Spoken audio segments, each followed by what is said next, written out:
Hey guys, welcome back to the channel. This is a story about what if Deku had a wake-up call part 1. If you guys enjoy this what if and want to see part 2, comment down below. And let me know before I start. Please do support for more awesome content and leave a like. And don't forget to subscribe to my channel. And also share this video with your friends and check out the description in my playlist. The author of the story NMFergus from 𝗏𝗏. So let's start the video.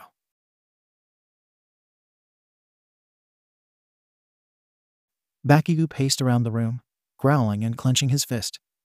Where the fuck is he? Todoroki sighed and stood from his spot at the table. We should go check the track field. He might still be working out again. Bakugou let out a yell. He better not be. We told him to stop overworking himself. Todoroki shook his head and grabbed his jacket, then passed Bakugou his. Izuku doesn't know the meaning of overworking himself. He probably lost track of time and didn't realize he was late for dinner. That was, in fact, exactly what happened. Midoriya laid panting on the ground, arm over his eyes. After the increase in villain attacks, he knew that he had to master one for all as fast as he could, even if that meant training during all his free time. Groaning slightly, he got back up and started lightly jogging around the track. He glanced up and noticed it was starting to get dark. He froze, remembering how he, Katsuki, and Shoto made plans for dinner. Shoot. He didn't get to think anymore as a fist came down on his head, causing the green-haired hero to squat in pain. Oh, idiot Deku. What did we say about overworking yourself? Izuku looked up to see Bakugou standing over him, a scowl on his face. Todoroki stood nearby, shaking his head. No, I wasn't. I wasn't overworking. I was just going for a walk and lost track of time. Midoriya knew that that was a weak excuse, and he knew that the other two wouldn't believe him. Todoroki went over and helped Deku up. Izuku, you made us worry when you didn't show up for dinner in Katsuki's room. You can't keep pushing yourself so hard. Izuku sighed. I'm sorry, he shook his head. Never mind. So, is it too late for dinner? He smiled shyly. Katsuki growled. Stupid Deku with your stupid smile, he mumbled, blush on his cheeks. Todoroki smiled slightly. Let's go back. Katsuki made some pork cutlet bowls. Midoriya perked up, hearing the name of his favorite food. He immediately pulled Bakugou into a tight hug. Thank you, Kaken. Bakugou turned bright red and looked away, putting a hand on Izuku's head. Yeah, whatever. Asterisk. Midoriya groaned as he woke up, having a splitting headache. He snuggled back into someone. He was guessing Todoroki's chest. The person he snuggled into started to gently petting his head. Midoriya relaxed slightly. It was definitely Todoroki. Hey, are you all right? You're feeling a little warm, Todoroki asked, gently putting his lips to Deku's forehead. Deku tried to answer, but he could only make weird groaning noises. Bakugou rolled over and pulled both of them into his grip. What's going on? Todoroki sighed. I think Izuku is sick. He can't talk, and I believe he has a fever. Bakugou growled. See? This is what happens when you push yourself too hard. He sat up and sighed. You're staying here today. I'll make you some soup to eat during the day. Izuku turned to look at Bakugou. He shook his head and managed to mumble out. I can. Go. He coughed and curled up slightly. Bakugou sucked in a breath, trying not to yell. No, you're staying here. Shoto will bring you notes, and I'll make you food for the day. No arguing. Todoroki nodded and sat up, rubbing the green-haired teen. Don't worry, you can afford to skip a day. We'll let the teachers know. He bent down to kiss Midoriya's forehead, then got up to get ready. Don't let All Might know. Don't want to worry him. Midoriya got out, accepting his fate and curling up under the sheets. He was kinda glad that it was Bakugou's bed. It smelled like the fiery blonde, which helped him relax. TCH, and what should we tell him? That you're skipping class? Bakugou asked sarcastically. Midoriya did his best to glare, but it only ended up as a pout that sent arrows through his boyfriend's hearts. Even when he tried to be mad, he only succeeded in looking cute. Todoroki smiled slightly. All right, we won't tell him. I'll think up a valid excuse because we know Katsuki can't. We have to get ready now though, so go back to sleep. Izuku nodded and closed his eyes, trying to go back to sleep. He knew that there was no point in protesting anymore because Kacchan and Shoto would tie him to the bed just to make him stay. Well, maybe not Shoto, but definitely Kacchan. The other two got ready for school, including making soup for Midoriya to eat when he woke up. They then headed to school, walking close to each other. Bakugou, Todoroki. They paused and looked to see Uraraka running towards them with Ida.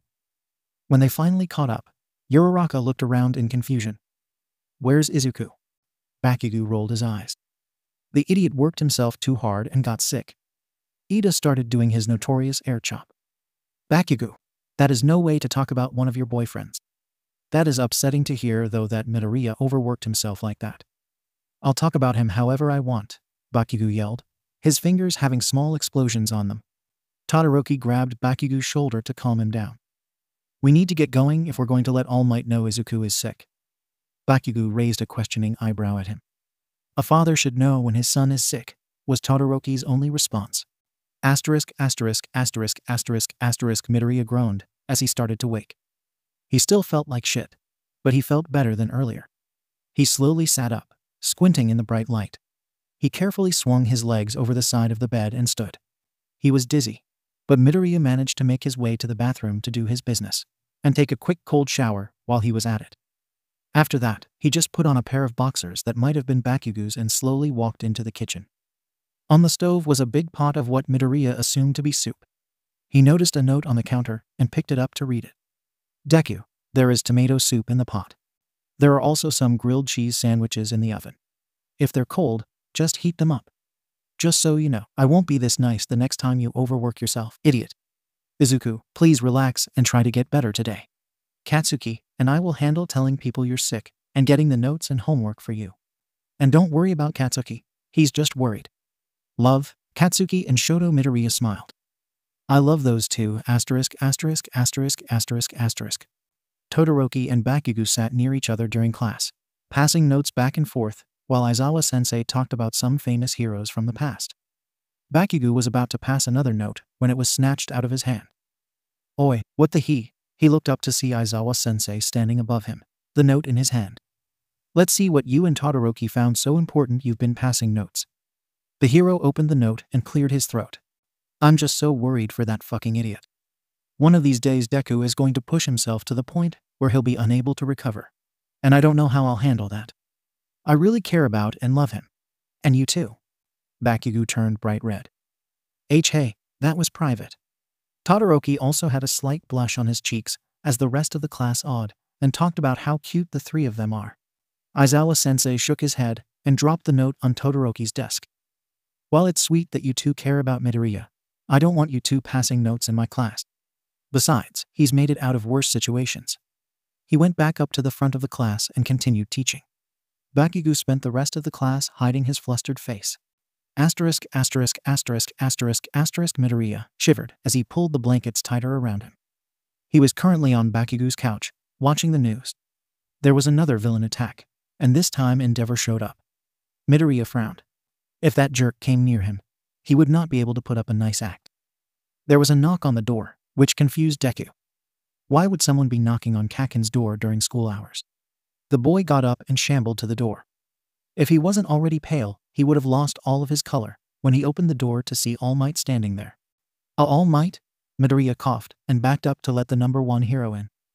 "Midoriya, my boy, I heard that you were sick, so I decided to take my break time to check in on you," All Might explained, setting down his bag and releasing his muscle form. Midoriya closed the door and looked at All Might curiously. "Who told you I was sick?" "Todoroki let me know. It was Bakugou, though, that let me know why you were sick." All Might gestured for Midoriya to take a seat next to him on the couch, which Midoriya did. "I know that things have been getting worrying with the increase of villain attacks, and I know you're feeling more pressured to master one for all, but you need to take things easy every once in a while. If you keep pushing yourself to the point of getting sick, then you will be of no use." Midoriya looked at the ground in shame. He silently cursed his boyfriends for telling All Might about this. He couldn't stand disappointing his mentor. "I'm sorry, All Might. I need to be able to protect those I can reach." All Might patted his back. "I know, but you need to know when it's time to take a break, all right?" Midoriya nodded, still looking at the ground. Tears were starting to form, but he did his best to not let them fall. All Might sighed and glanced at the television. "What are you watching?" Midoriya quickly wiped his eyes and looked at the TV. There was another villain attack. Endeavor showed up to take care of it. All Might nodded. Soon, that will be you and your classmates on the news, defeating the villains. And you'll be the new #1 hero, so that you can lead them. Isn't that right? He smiled at the teen. Midoriya mustered up his best grin. Yeah, when Bakugou and Todoroki went to check on Midoriya during lunch, they didn't expect to find All Might and Midoriya on the couch, with Midoriya snuggled into All Might's side, watching Mona. Midoriya perked up and smiled at the two. Hey guys, All Might stopped by to take care of me, thanks to some people telling him that I was sick. He was smiling, but Bakugou and Todoroki could tell that he was not happy about them telling All Might. All Might, however, gave them a thumbs up. Todoroki went over and felt his forehead. Your fever has gone down. That's good. And good fathers should know when their children are sick. Midoriya pouted. I keep telling you, I'm not his illegitimate son.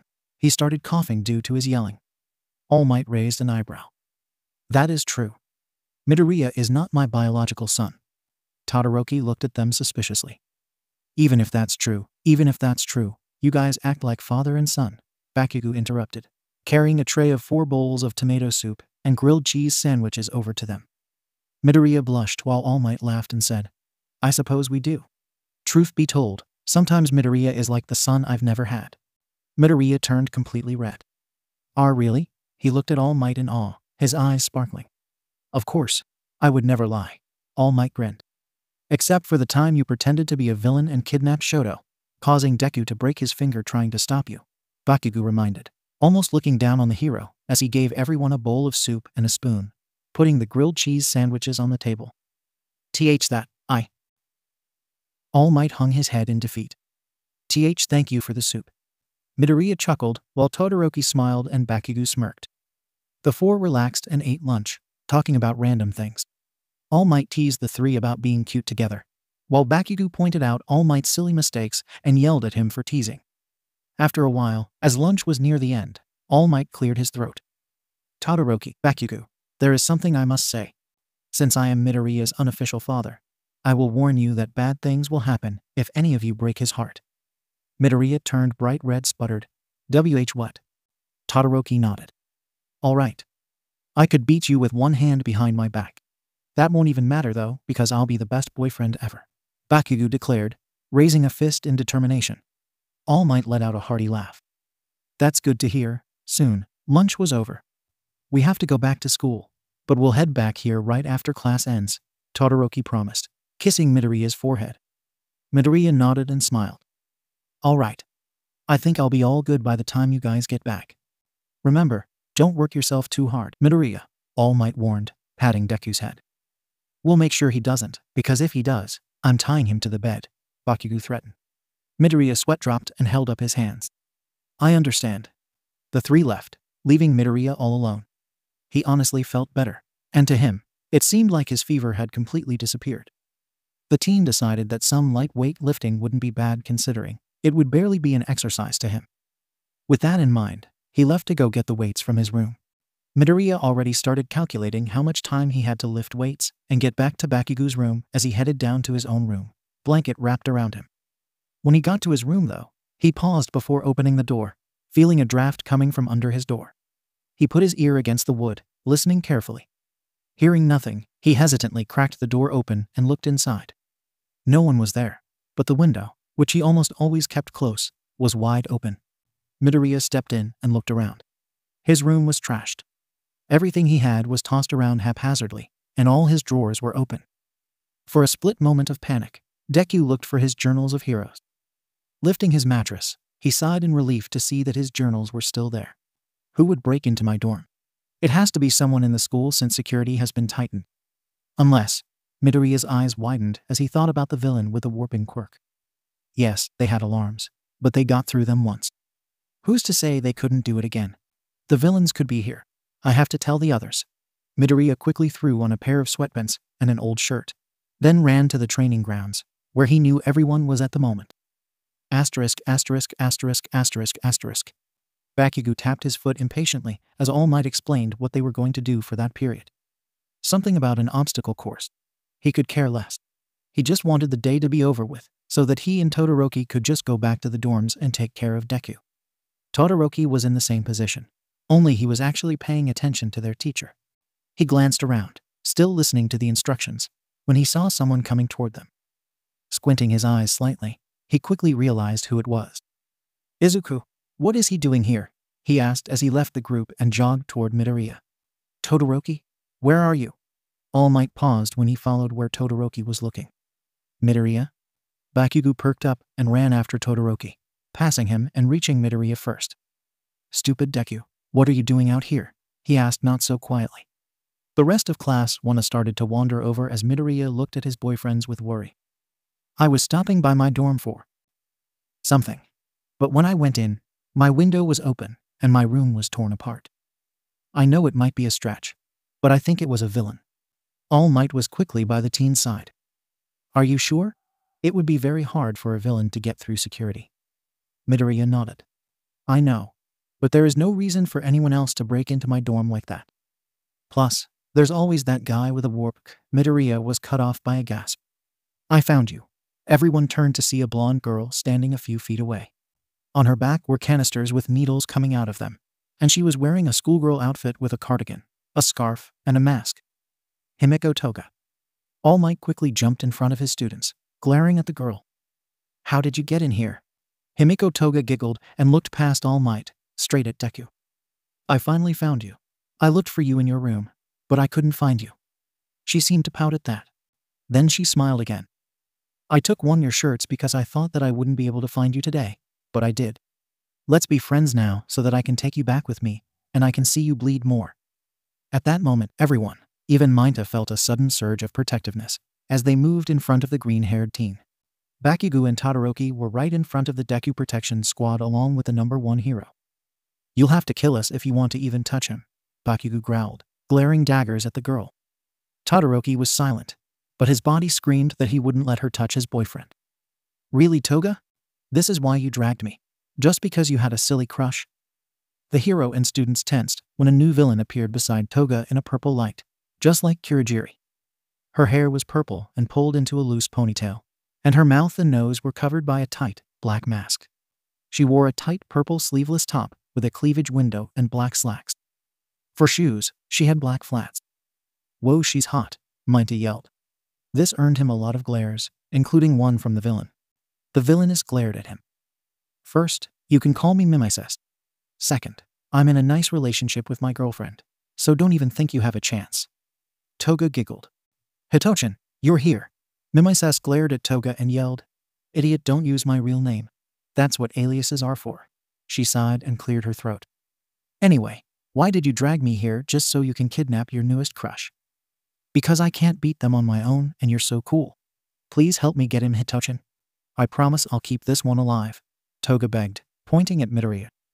"Like hell we'll let you take our boyfriend," Bakugou snapped, Todoroki nodding in agreement. 𝗵𝗲𝗄 sighed. "Fine, I'll give you 5 minutes. Just because I need to train anyway. Only 5 though." She then turned to face the students and hero. She smirked.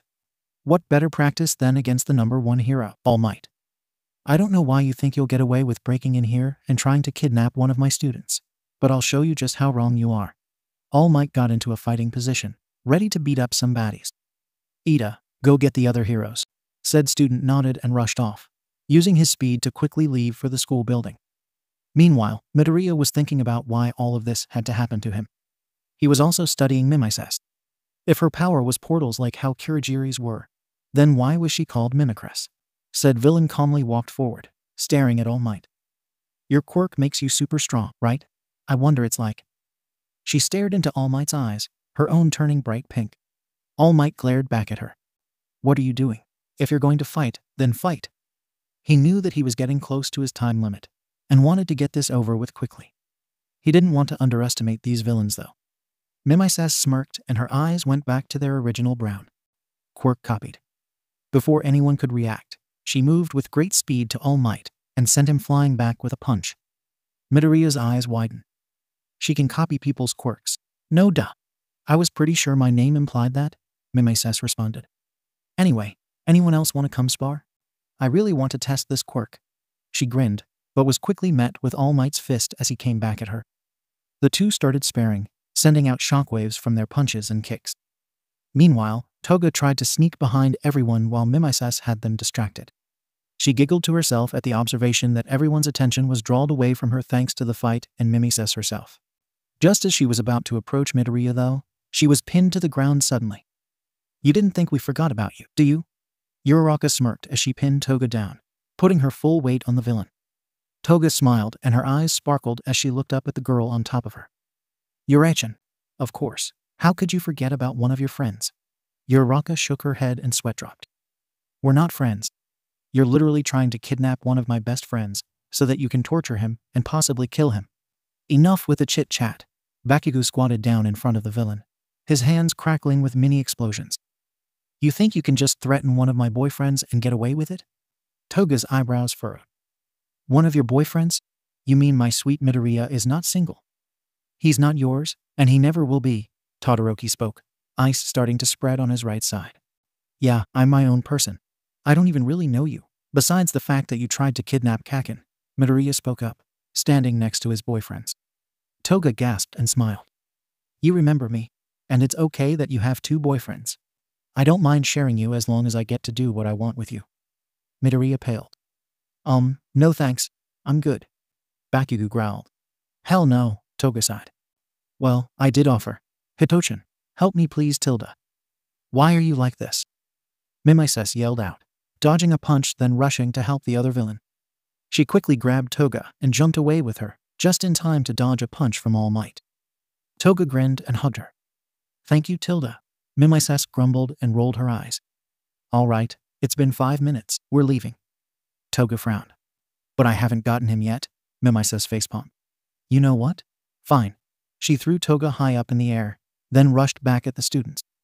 All Might tried to cut her off, but she slid in between his legs and kicked him down. She continued to the students and jumped over them, straight for Midoriya. Todoroki quickly threw up an ice wall to cut her off, while Bakugou jumped at her, sending explosions her way. 𝗵𝗲𝗄 cursed and kicked the ice wall so that it broke, moving her body to dodge the explosions. She grabbed onto what she thought was Midoriya and jumped back, catching Toga just as she fell back down. 𝗵𝗲𝗄 looked down and noticed that it wasn't Midoriya she grabbed, but instead 𝗵𝗲𝗄. "Shit."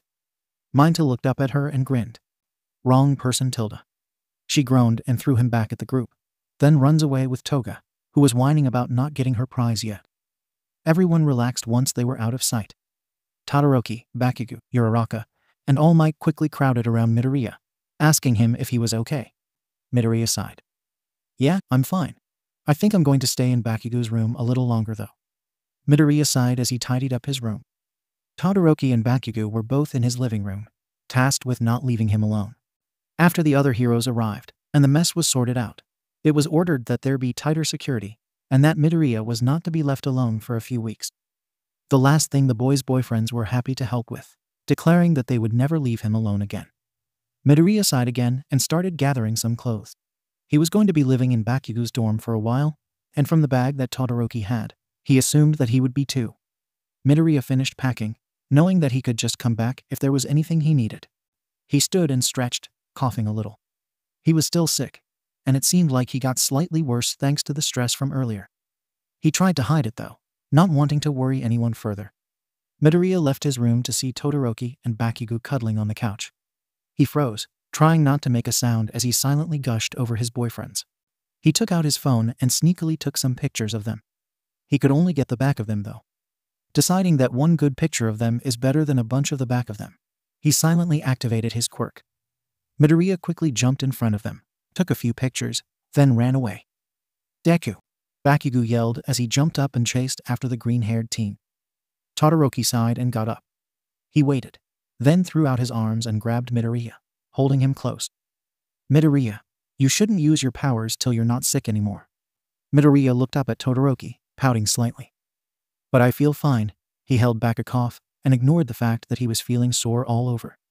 Bakugou flicked Midoriya's forehead. "Half and half is right. And don't take random pictures of us." Midoriya laughed slightly, rubbing his forehead. "But you guys looked so cute. I needed a new phone background anyway." Bakugou growled. "Don't you dare! Asterisk, asterisk, asterisk, asterisk, asterisk." Midoriya sighed in content and snuggled more against Bakugou. Todoroki was asleep on the side of him, leaning against Deku. Bakugou was also asleep, snoring and leaning all of his weight on the green-haired teen. Midoriya didn't mind being sandwiched between his boyfriends. He enjoyed it in fact as he continued watching the movie that they had been watching. When it came to an end though, he decided that it was time to go to sleep and slowly got up, trying not to disturb the sleeping teens. He then picked up Todoroki and carried him to bed, then went back for Bakugou. After tucking the two in, he brushed his teeth, then laid next to them. Midoriya closed his eyes, ready to go to sleep. After half an hour though, he realized that he was still wide awake and wouldn't be able to go to sleep for a while. Midoriya got up and put on some sweatpants and a loose t-shirt, then left the dorm. He knew that they now had heroes patrolling around the grounds at night, so he did his best to avoid them while making his way to the track. He didn't get far though till a hand grabbed his shoulder. "Hey, what are you doing?" Midoriya froze and looked up to see Aizawa-sensei standing there with a flashlight pointing down. He let himself relax slightly. "I couldn't sleep, so I was going to do some light jogging to tire me out." Aizawa nodded. "Follow me." He turned around and started leading Midoriya in the direction of the track. Midoriya followed obediently, hoping that he wasn't in too much trouble. He looked around and noticed that they were actually passing the track. Instead, they were headed to the forest. Aizawa-sensei, where are we going?" Aizawa glanced back at him. "You'll see." They continued walking until they were semi-deep into the woods. Aizawa suddenly stopped and turned to face Midoriya. "You know, you're a little too trusting." Midoriya's eyebrows furrowed. "Wha?" The next thing Midoriya knew, he was on the ground, and his teacher was pinning him down. Aizawa started giggling as his skin started melting. Midoriya watched in horror as his teacher's skin melted away, revealing Toga instead. "Hi Izuku-kun tilde," Midoriya mentally cursed his luck. How did you? As long as she ingests someone's blood, she can copy their appearance. We happen to have some of your teacher's blood, so we made use of it, 𝗵𝗲𝗄𝐵 spoke up, appearing behind Toga. Midoriya tried to get up. 𝗵𝗲𝗄𝐵 stepped on his chest and kept him down. "Not really the best idea to go off on your own when you're sick," she smirked. "Oh, I can't wait till I can take you home and cut up your beautiful skin tilde," Toga trilled, dragging her nails down Midoriya's cheek, drawing some blood. Midoriya summoned all for one, green and red light appearing on his skin. "Oh, let's not do that," 𝗵𝗲𝗄𝐵 spoke up, cancelling Midoriya's quirk with a quirk she copied from Aizawa. "You're my shield from Toga when she wants to cut someone's skin." Toga giggled. "But you love when I do it, Hitochin tilde." "No, I don't. And neither does my girlfriend," 𝗵𝗲𝗄𝐵 deadpan. While the two villains went back and forth, Midoriya went over his options. He could call for help, but were there even any heroes nearby? And who knows what the two girls would do if he did? He could try to fight, but if 𝗵𝗲𝗄𝐵 had Aizawa's quirk, then she would just keep canceling one for all. Luckily though, he didn't have to do either. A wall of ice suddenly appeared, shooting at the two villains. 𝗵𝗲𝗄𝐵 grabbed Toga and Midoriya and jumped out of the way. She held Midoriya in front of herself, using him as a shield. "I thought he was alone." "He was," Toga yelled. Midoriya smiled as two familiar silhouettes emerged, both of them figuratively and literally burning with anger. It was just a normal day in Class 1A. At least, it should have been. Kirishima was sitting at his desk, talking to Bakugou, when Kaminari burst into class and went straight up to him. "I saw you hanging out with 𝗧𝗬𝗧𝗬𝗧 yesterday." The class turned their attention to the blonde and redhead and gasped. Kirishima jumped up, sweating nervously. "But Denki, it's not what you think." "I won't hesitate, bitch," Kaminari screamed, summoning his lightning and shooting it at Kirishima. Kirishima fell to the floor, twitching from the electricity. Everyone went back to whatever they were doing and just left him there. Today was not a normal day. Everyone was in hiding at UA. Classrooms were locked, lights were turned off, and blinds were drawn. Everyone was in fear, for it was the 4th of July, and there was one teacher who was a proud American. All Might. Everyone watched through cracked open blinds and doors as the hero stood outside, dressed in a white tank top and American flag shorts, holding a giant American flag. He was blasting some American music, and has behind him a machine that was shooting off smallish fireworks. One brave student, Izuku Midoriya, had tried to calm down the American, but he ended up being caught up in the fray, and now stood confused in American apparel.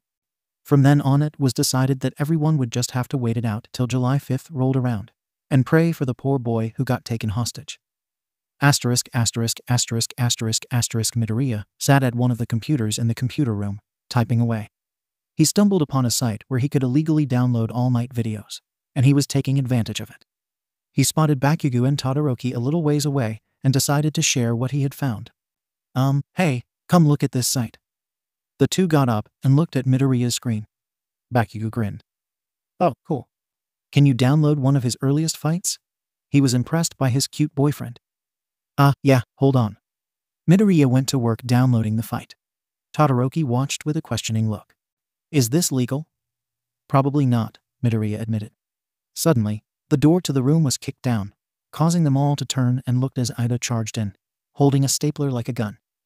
Everyone stop it and put your hands up, he yelled. The three boyfriends immediately threw their hands up, panicking except for Todoroki.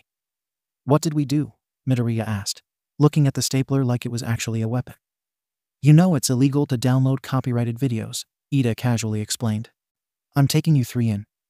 But I didn't, Todoroki started to say, before being cut off by Ida, who was lifting Deku from the chair. Two sighed in defeat and followed. Shinso was almost always tired. That wasn't any secret. However, his tiredness was walking down the halls when he bumped into Class 1A's teacher, Aizawa. In a moment of stupidity, and who knows what else, he looked up at the teacher and asked, Daddy? Aizawa appeared and screamed, Yes, *************.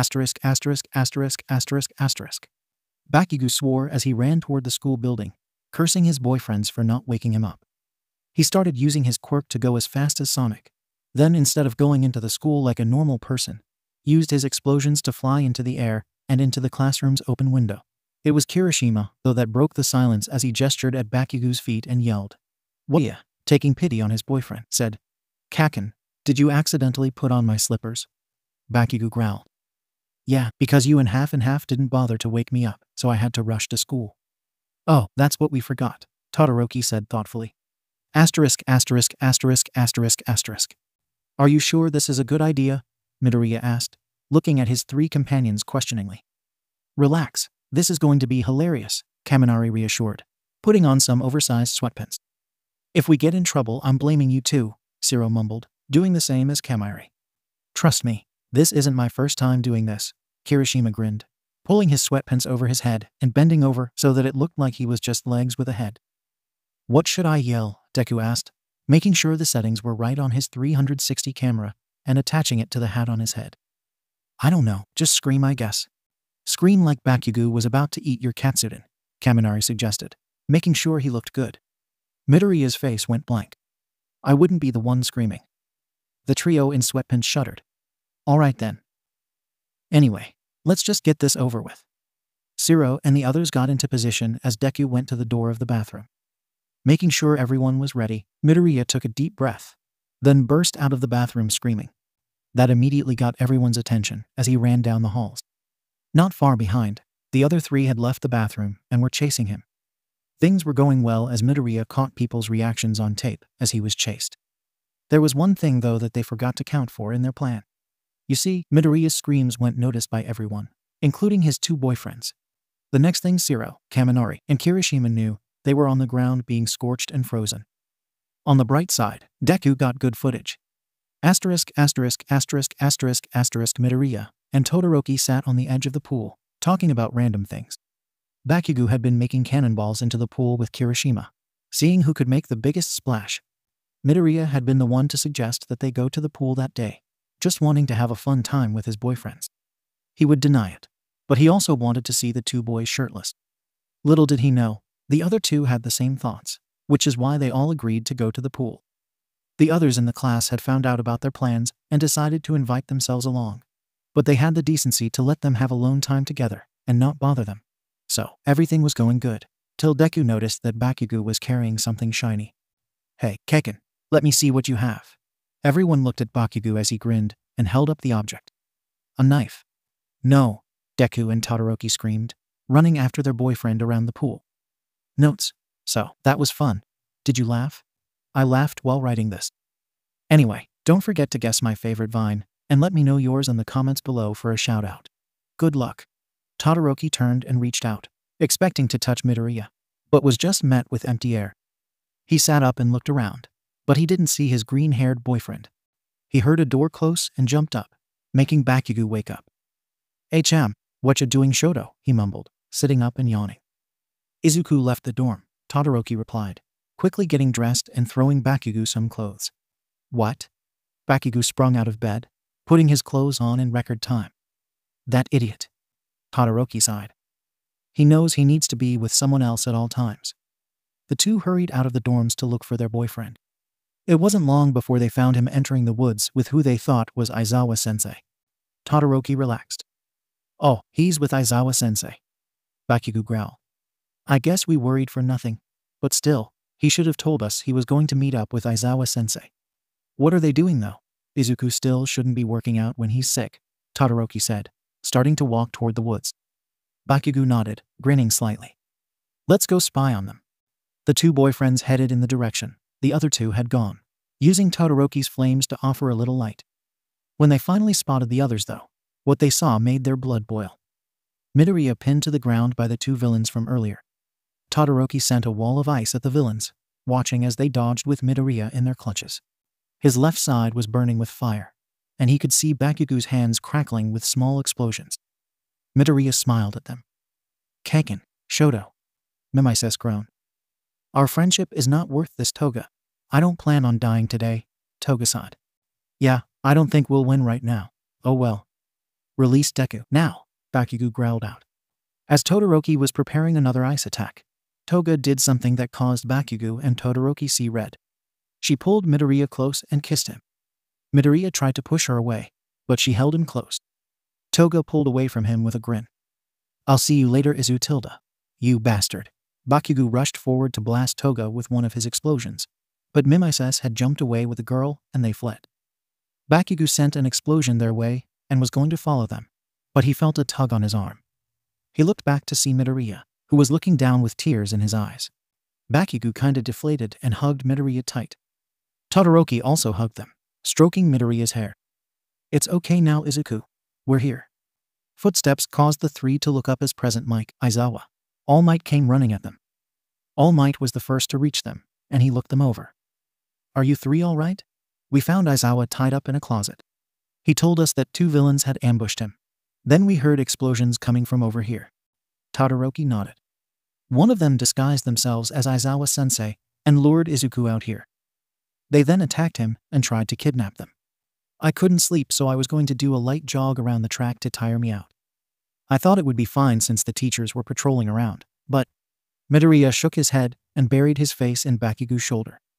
I'm going to murder those bastards, Bakugou shouted, holding Midoriya closer. Todoroki nodded, silently agreeing with Bakugou and hugging them both closer. Present Mic sighed. This is a mess. All Might will take you three back to the dorms while Aizawa and I will look for the villains. Bakugou and Todoroki nodded, then both held Midoriya's hands as they were led back to their dorms by All Might. Said hero kept glancing back at them, a worried look on his face. Did anything else happen? Midoriya gulped and nodded, glancing at both his boyfriends. Bakugou growled, clenching his free hand. That bitch had the audacity to kiss Deku. Todoroki squeezed Midoriya's hand. We're never letting them near Izuku again. Midoriya squeezed both of their hands. I'm sorry. All of them stopped to look at Midoriya. What the hell are you apologizing for? Bakugou asked. I wasn't able to defend myself. I should have been stronger, Midoriya replied, briefly wiping his eyes. Izuku, you're sick, and probably are tired. Of course you aren't going to be as strong as when you're healthy and awake. Just rest and get better, and then you'll be stronger than Katsuki again. Todoroki kissed Midoriya's cheek. Hey, no one's stronger than me, Bakugou yelled, tiny explosions appearing on his hands. He's right though, Deku. Just get better, and you'll be strong again. All Might nodded. I agree, young Midoriya. Just keep training. Soon you'll even be able to use 100% of one. He cut himself off by covering his mouth, realizing what he almost said. Midoriya's eyes widened. He always thought he'd be the one to slip up, but instead, it was actually All Might. Bakugou and Todoroki raised an eyebrow. 100% of one what? Todoroki asked. Midoriya and All Might shared a look, not knowing what to say. You're the one who gave Deku his quirk. Bakugou looked thoughtfully. It all makes sense now. Gave him his quirk? You mean? Todoroki's eyes sparkled. Was his headcanon finally coming true? No, I'm not All Might's secret love child, Deku yelled. Midoriya, How much did you tell young Bakugou? All Might whispered to Midoriya. Just that my quirk was given to me, Midoriya whispered back. I kinda had to since he knew me since childhood. All Might thought for a second. Do you trust them with the knowledge of one for all? Midoriya didn't even hesitate before nodding. I trust them. Oi, what are you two whispering about? Bakugou asked, getting impatient. He and Todoroki were both staring at the hero and their boyfriend, brimming with curiosity. Midoriya took a deep breath and stood straight, facing his boyfriends. There's something that I haven't really told you two about my quirk. I trust you guys enough with the truth though. Go on, Todoroki said. First of all, Midoriya proceeded to explain his quirk and the history of it as they traveled back to the dorms. It had been a week since the two villains had tried to kidnap Midoriya. True to their words, Bakugou and Todoroki hadn't let Midoriya out of their sight. It could have been worse though. The first few nights they had wanted to tie Deku to the bed to make sure he didn't leave in the middle of the night. Midoriya was glad he was able to talk them out of it.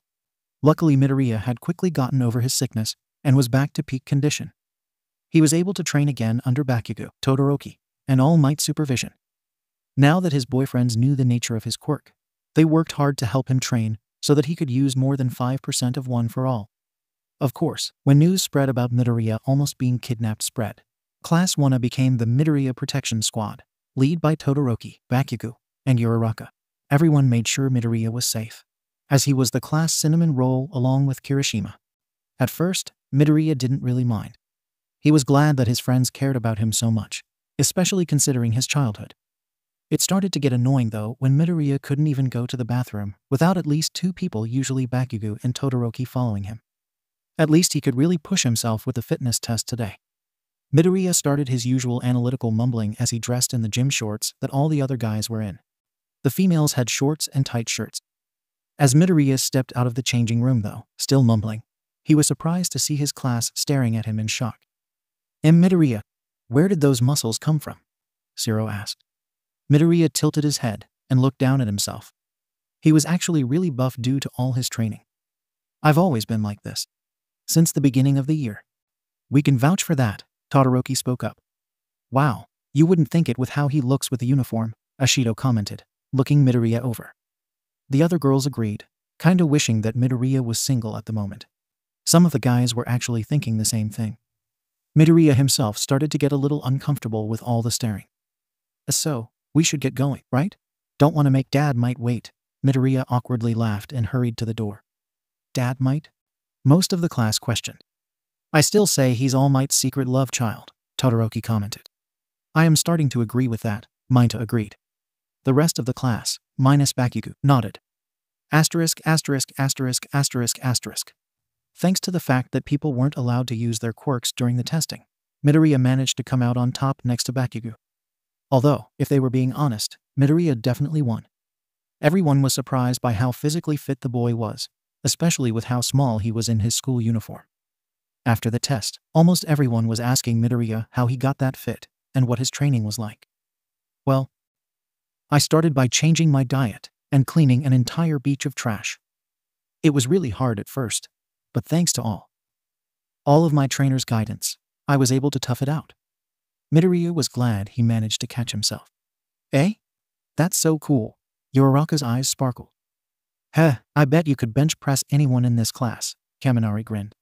Midoriya blushed shyly. Hey, I don't know about that. He glanced at Todoroki and Bakugou, who were whispering to each other. This made the green-haired teen suspicious. Hagakure gasped. I bet he could bench press All Might. That would be so manly, Kirishima, before Deku could protest, called out to All Might. All Might sensei, come over here so that we can see if Midoriya can bench press you. The American hero walked over with a curious look. What about young Midoriya? We want to see if he can bench press you, hero, Tsuyu answered. All Might laughed. Young Midoriya is certainly strong, but I am very heavy with all of my muscle. Midoriya nodded. I don't think I could even lift him. You're both being wimps, Bakugou yelled as he brought over a bench for All Might to sit on. Come on, let's see. All Might and Midoriya shared a questioning look. Midoriya sighed. I'll try if All Might is all right with it. I guess there is no harm in trying. All Might sat down on the bench, not necessarily thinking that Midoriya could do it without his quirk. Midoriya cracked his fingers and rolled his shoulders, then bent down to grab the bench. Everyone watched with bated breath as Midoriya took a deep breath, then tried to lift the bench. Surprising All Might and himself, Midoriya lifted up the bench and held it above his head. This caused the other classes and a few of the teachers to wonder over as Midoriya was able to push the bench up and down, benching All Might.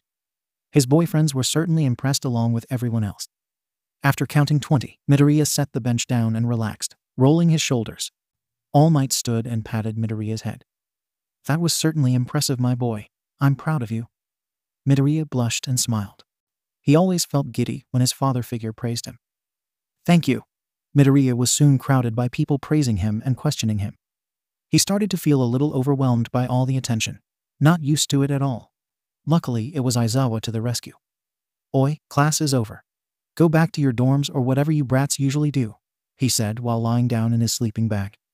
Everyone started to leave except for Class 1A. It was then that Yaoyorozu thought up an idea.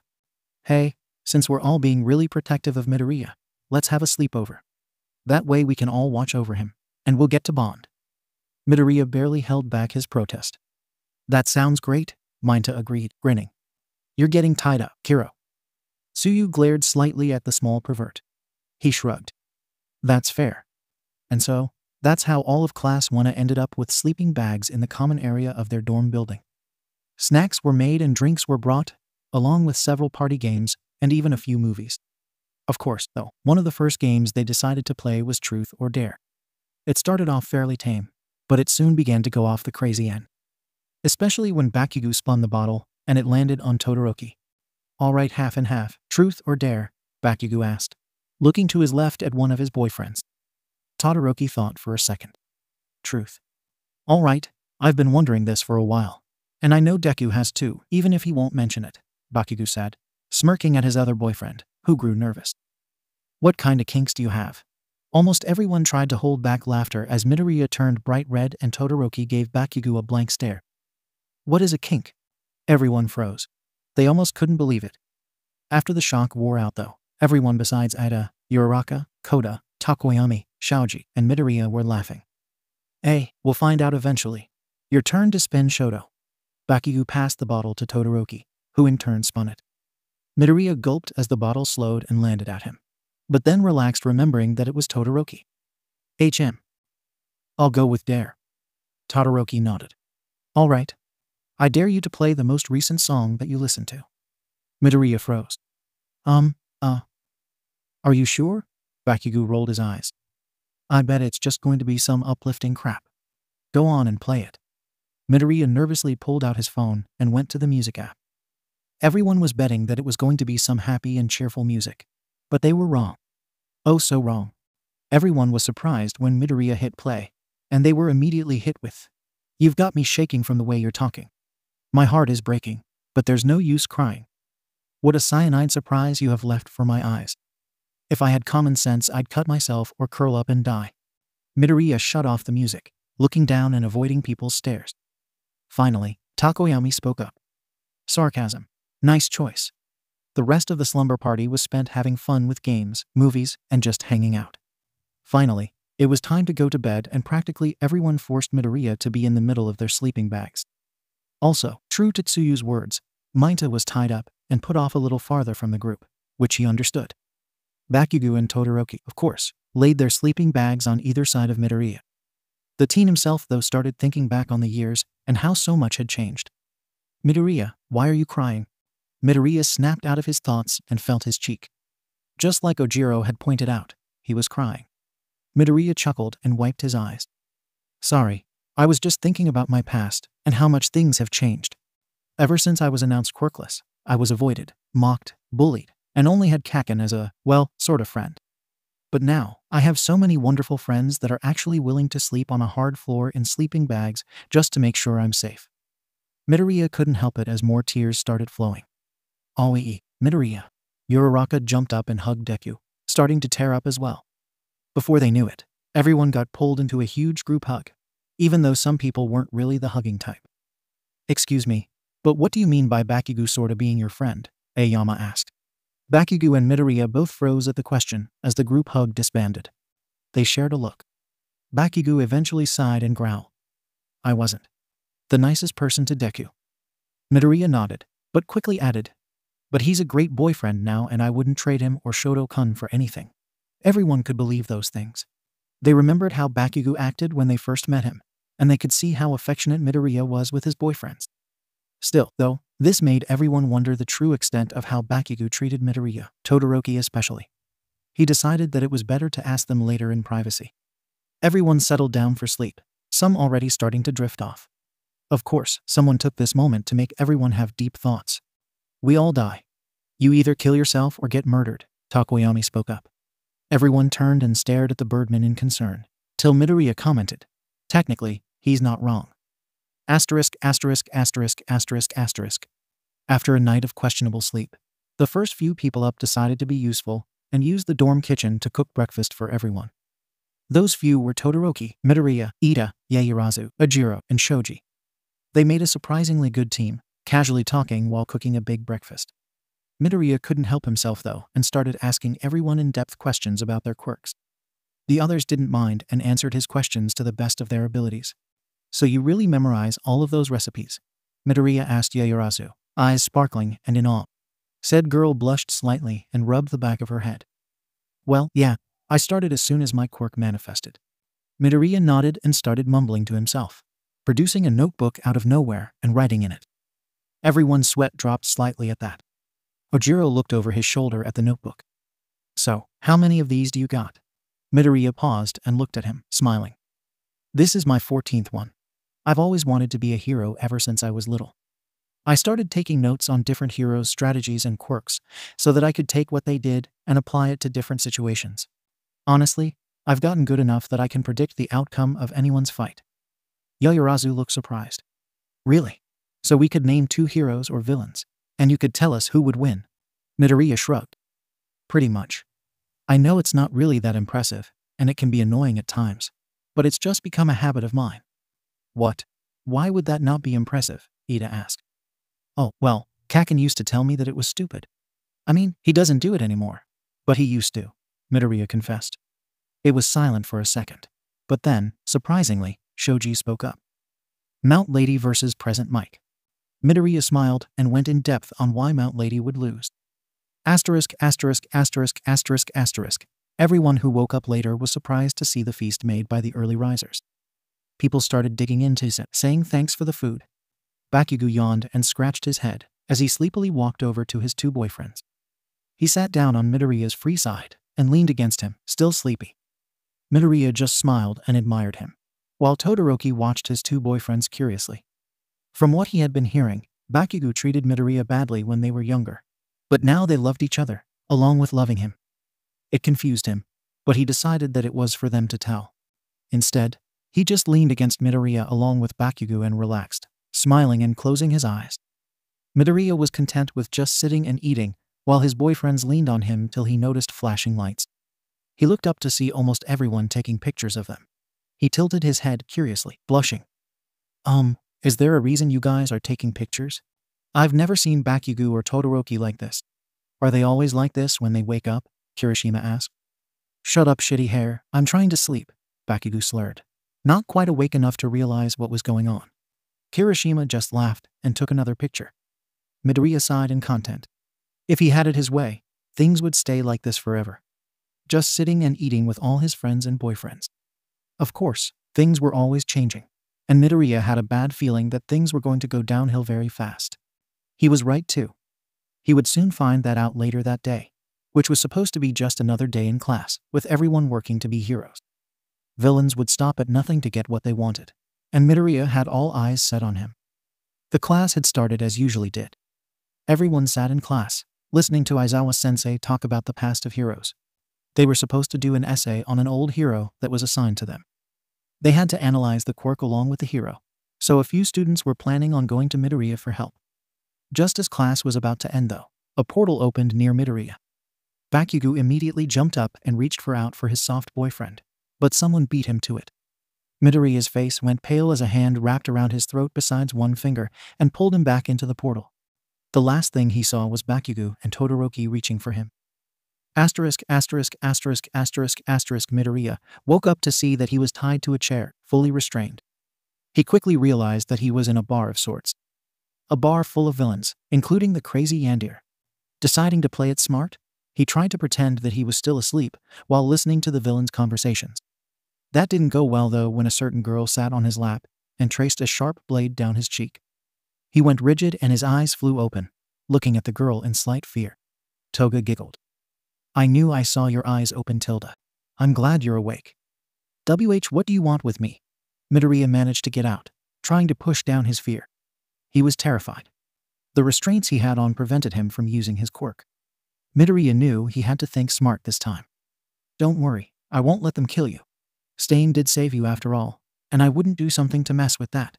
A voice spoke up behind him that he knew was 𝗵𝗲𝗧. Shigaraki slid off of his stool and walked over to Deku, looking him up and down. So you're All Might's successor. Midoriya went even paler at that. He didn't think anyone would know besides All Might, Gran Torino, Todoroki, and Bakugou. That didn't matter at the moment though. Why did you kidnap me? Shigaraki smiled. Because you can be very useful to us, Izuku Midoriya. You not only have All Might's power, but we know about your analytical skills. Others might have mocked it, but we see great value in it. Midoriya froze. That was something that he never expected to hear, or for villains to know. He also never expected them to want to recruit him. Bakugou he could understand, but him. Plus, he thought it was pretty obvious he was a hero above all else. If he was honest though, he might have been more tempted if they had gotten him after All Might told him he couldn't be a hero. Come on, 𝗧𝗪. You really should join us. We'll appreciate you, and you can do things you think are right even if they're illegal, Toga said, still sitting on Midoriya's lap. It may seem like we're all just evil and do bad things just because we can, and maybe some people here are like this, but not everyone. I joined because I agree with Stain's philosophy, only I won't kill anyone. 𝗵𝗲𝗧 squatted down next to Midoriya. There must be something that you disagree with about the law, or people that you think don't deserve to be heroes. Midoriya bit his lip. Well, yes, that is true. But still, I'll never become a villain. He shook his head. He refused to give in. He wouldn't. He'd stay strong till he was saved. 𝗵𝗲𝗧 shook her head. Even after all the hate you've endured since you were little, even though a lot of people out there don't deserve to be saved, think it over, and you'll see just how tempting being a villain, or even a vigilante is. She stood and started walking away. I gotta go or else my girl will start throwing a fit. Make sure he stays alive, Spinner. Spinner, the reptile-like man, nodded. Like I would let one of Stain's chosen ones die. Midoriya was glad that there was one less villain, but was still nervous about all of the villains surrounding him and the one in his lap.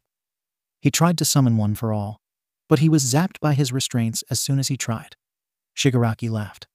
Do you really think we would let you be able to use your quirk? We'll let you think about our offer, but I do hope you decide to join us soon. Otherwise, we might have to pick up some tools for persuasion. Midoriya stiffened. What do you mean by that? I'd say your two boyfriends should be enough to persuade you, 𝗬𝗲𝗍 spoke up, grinning. He was hoping he'd be able to see his brother after having been gone so long. Midoriya's eyes widened, and he turned white. He was frightened, but also very angry. Leave them out of this. They have nothing to do with this, Toga giggled. You're so cute when you're angry, 𝗧𝗪. The only thing that would be better is if you were bleeding more. Remember, Toga, we need him alive, 𝗬𝗲𝗍 said while pulling the girl out of the teen's lap. Midoriya was grateful for that, but he wouldn't admit it. Shigaraki chuckled. Maybe just threatening to bring them here is enough. If you don't have an answer I like by tomorrow morning, we'll bring Katsuki Bakugou and Shoto Todoroki here to join you. Leave them alone, Midoriya yelled, fighting against the restraints. He usually would stay level-headed during these situations, but they were bringing his loved ones into this. He wouldn't let Bakugou or Todoroki get involved, even if it was the last thing he did. ***********. All classes had been cancelled, and everyone was sent to their dorms, which were under strict lockdown. 2 students wouldn't go easily though. Bakugou growled at the 2 teachers in front of him. Just let us help find him. We need to save him. Many explosions were going off in his hands. Todoroki's right side was frosted over, while his left was radiating heat with occasional small flames. We can help find him. Plus, if he has any trauma when we recover him, we'll be the best people to calm him down. Aizawa sighed. He knew that these 2 would want to put themselves right into the middle of the investigation. No, it's too dangerous for 2 students to try and help. All Might had to agree, though it hurt him inside. You have a good point, Todoroki. But if that is the case, you two can be called in later. We cannot afford to let any more students get close to any villain. Plus, they were after young Bakugou when you went to the training camp, were they not? That doesn't fucking matter. He's our boyfriend. Bakugou refused to back down. We don't have time for this. Go back to your rooms now. We need to go figure out a way to get him back. If you guys behave, we'll give you any updates we get, Aizawa said before turning away and walking toward the principal's office. All Might sighed. I'll make sure you two get updated about everything, but you really need to go back to your dorms. Bakugou was going to protest again, but Todoroki grabbed his shoulder to silence him. He was still freezing and burning, but it was less intense. All right. But we want every update you get. And we want to see Izuku as soon as you get him back. All Might smiled slightly and nodded. Of course. He then walked away after Aizawa. Bakugou spun to face Todoroki. What the foo? Todoroki cut him off by putting his hand over Bakugou's mouth. We will be going after him. We just need to plan right now and throw the heroes off of our trail. Bakugou furrowed his brows, then grinned when he realized what Todoroki meant. I love how devious you can be. Todoroki smiled slightly and quickly kissed him. Let's meet with the others to start planning. Midoriya had been put in a dark room to let him have some quiet time to think. He didn't want to help the villains. Not at all. But he also didn't want them to bring Bakugou and Todoroki here, which they were threatening to do. So, it was either sacrifice most of his morals for love, or keep his morals and put his loved ones in danger. Midoriya knew that Bakugou and Todoroki were tough. They probably wouldn't be taken as easily as he was. Plus, security was most likely beefed up to prevent it from happening again. But what if they did get taken? And if not them, the villains likely knew about Midoriya's mother as well. Midoriya didn't want to help the villains though. He couldn't. He would rather die. So, his only option was to escape then. Midoriya looked around and assessed his situation. He was strapped down to a chair, his powers limited. There was a single window high up in the room, covered in bars. It would be easy if he could use one for all, but he didn't have that option. He continued thinking, trying to figure out an escape route. Bakugou paced around in front of class 1A, all of which were stuffed into his dorm. We need a plan. Not just to find him, but escape here too. 𝐒𝐻𝐵 is currently trying to gain information from the teachers. We have several people who are good at sneaking around, and I can make things to camouflage us. I'd say we have escaping covered, Yaoyorozu said, leaning forward in her seat. Koda shyly spoke up. I asked some animals to look around for him, including the bugs. Siro patted Koda's back. That's a great idea. They can cover more ground than us. Todoroki nodded. We also have to be prepared for if we meet face to face with any villains. We're likely to get in trouble if we fight them. We're going to get in trouble anyway, Maita pointed out. It's unlikely that the adults won't notice that we're gone. He means that if we get caught hurting anyone with our quirks, we could get arrested. That's why I say we need to avoid confrontation. It'll be better if we have our sneakier students actually go and rescue him. The rest of us can stay around the area to give support if needed, Ida explained. We're going to need disguises, Gyro pointed out. Well, I probably won't, 𝗂𝐻𝐵 spoke up, startling everyone in the room. You're back. Did you find anything out? Bakugou asked. Yup. They have 2 places of suspect. We should probably split up so we can go to both places. Yaoyorozu nodded, then summoned several items. In her hands were 21 trackers and 2 monitors. All right, let's all attach these trackers to ourselves so that we can keep track of each other. Each group will have a monitor. I made 2 extra so that the group who finds Midoriya can put a tracker on him. You're awesome, Yaoyorozu, Kaminari grinned, taking one of the trackers. Can you make us disguises too? Todoroki asked. Yeah, I'm gonna need some more food though, the creator admitted. If we pull this off, I'll make food for all of you guys for a month, Bakugou promised, going to his kitchen to get her more food. After eating, Yaoyorozu provided everyone with disguises. Everyone got dressed and prepared to head out.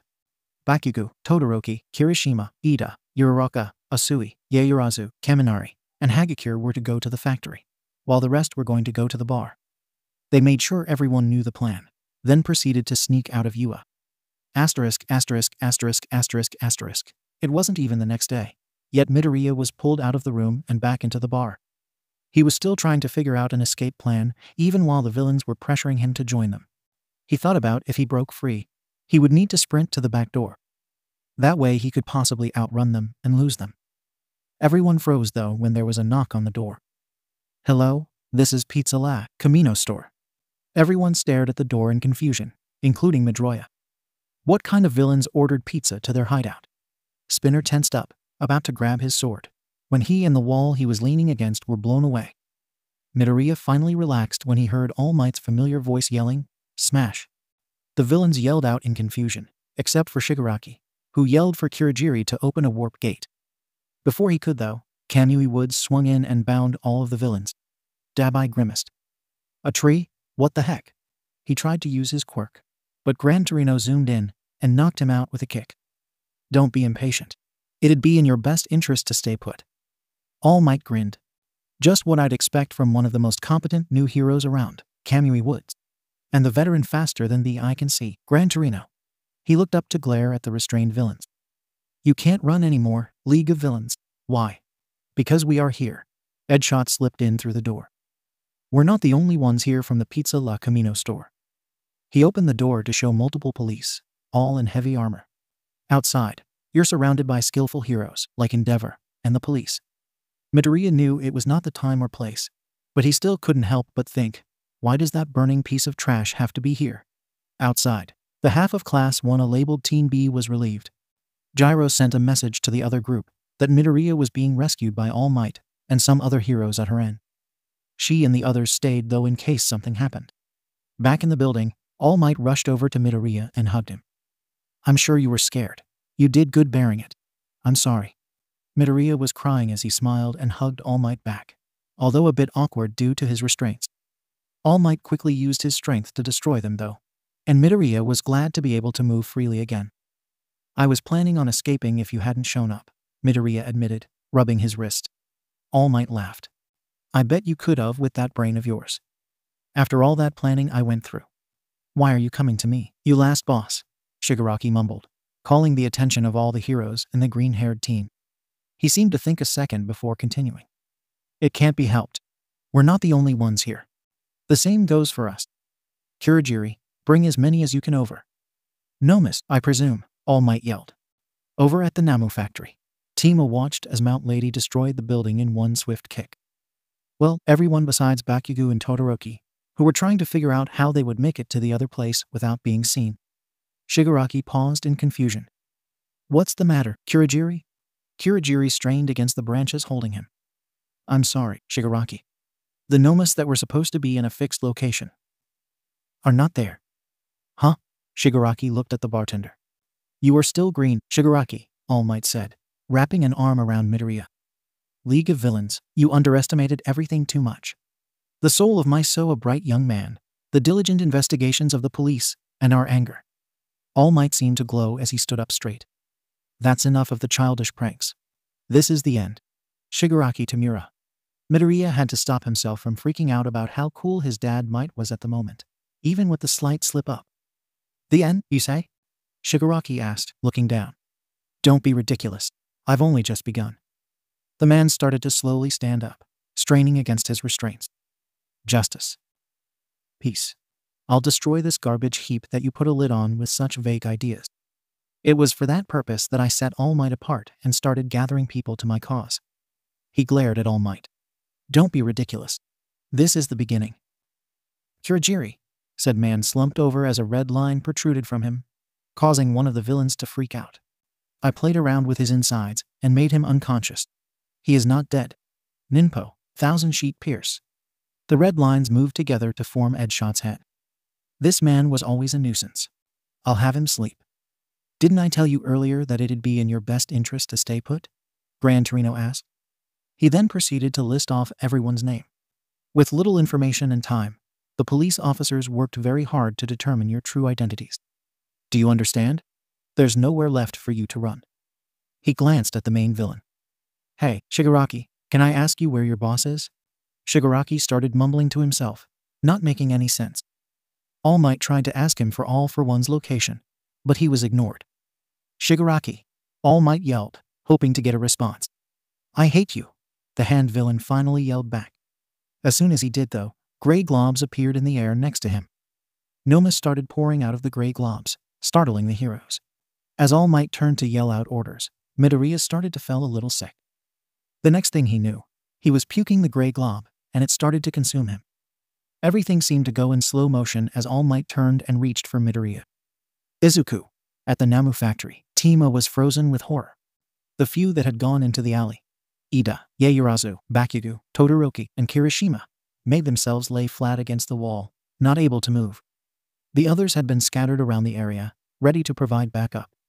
Tima watched as Best Jeanist was quickly taken down. As much as Bakugou didn't want to admit it, he actually cared a lot about the hero.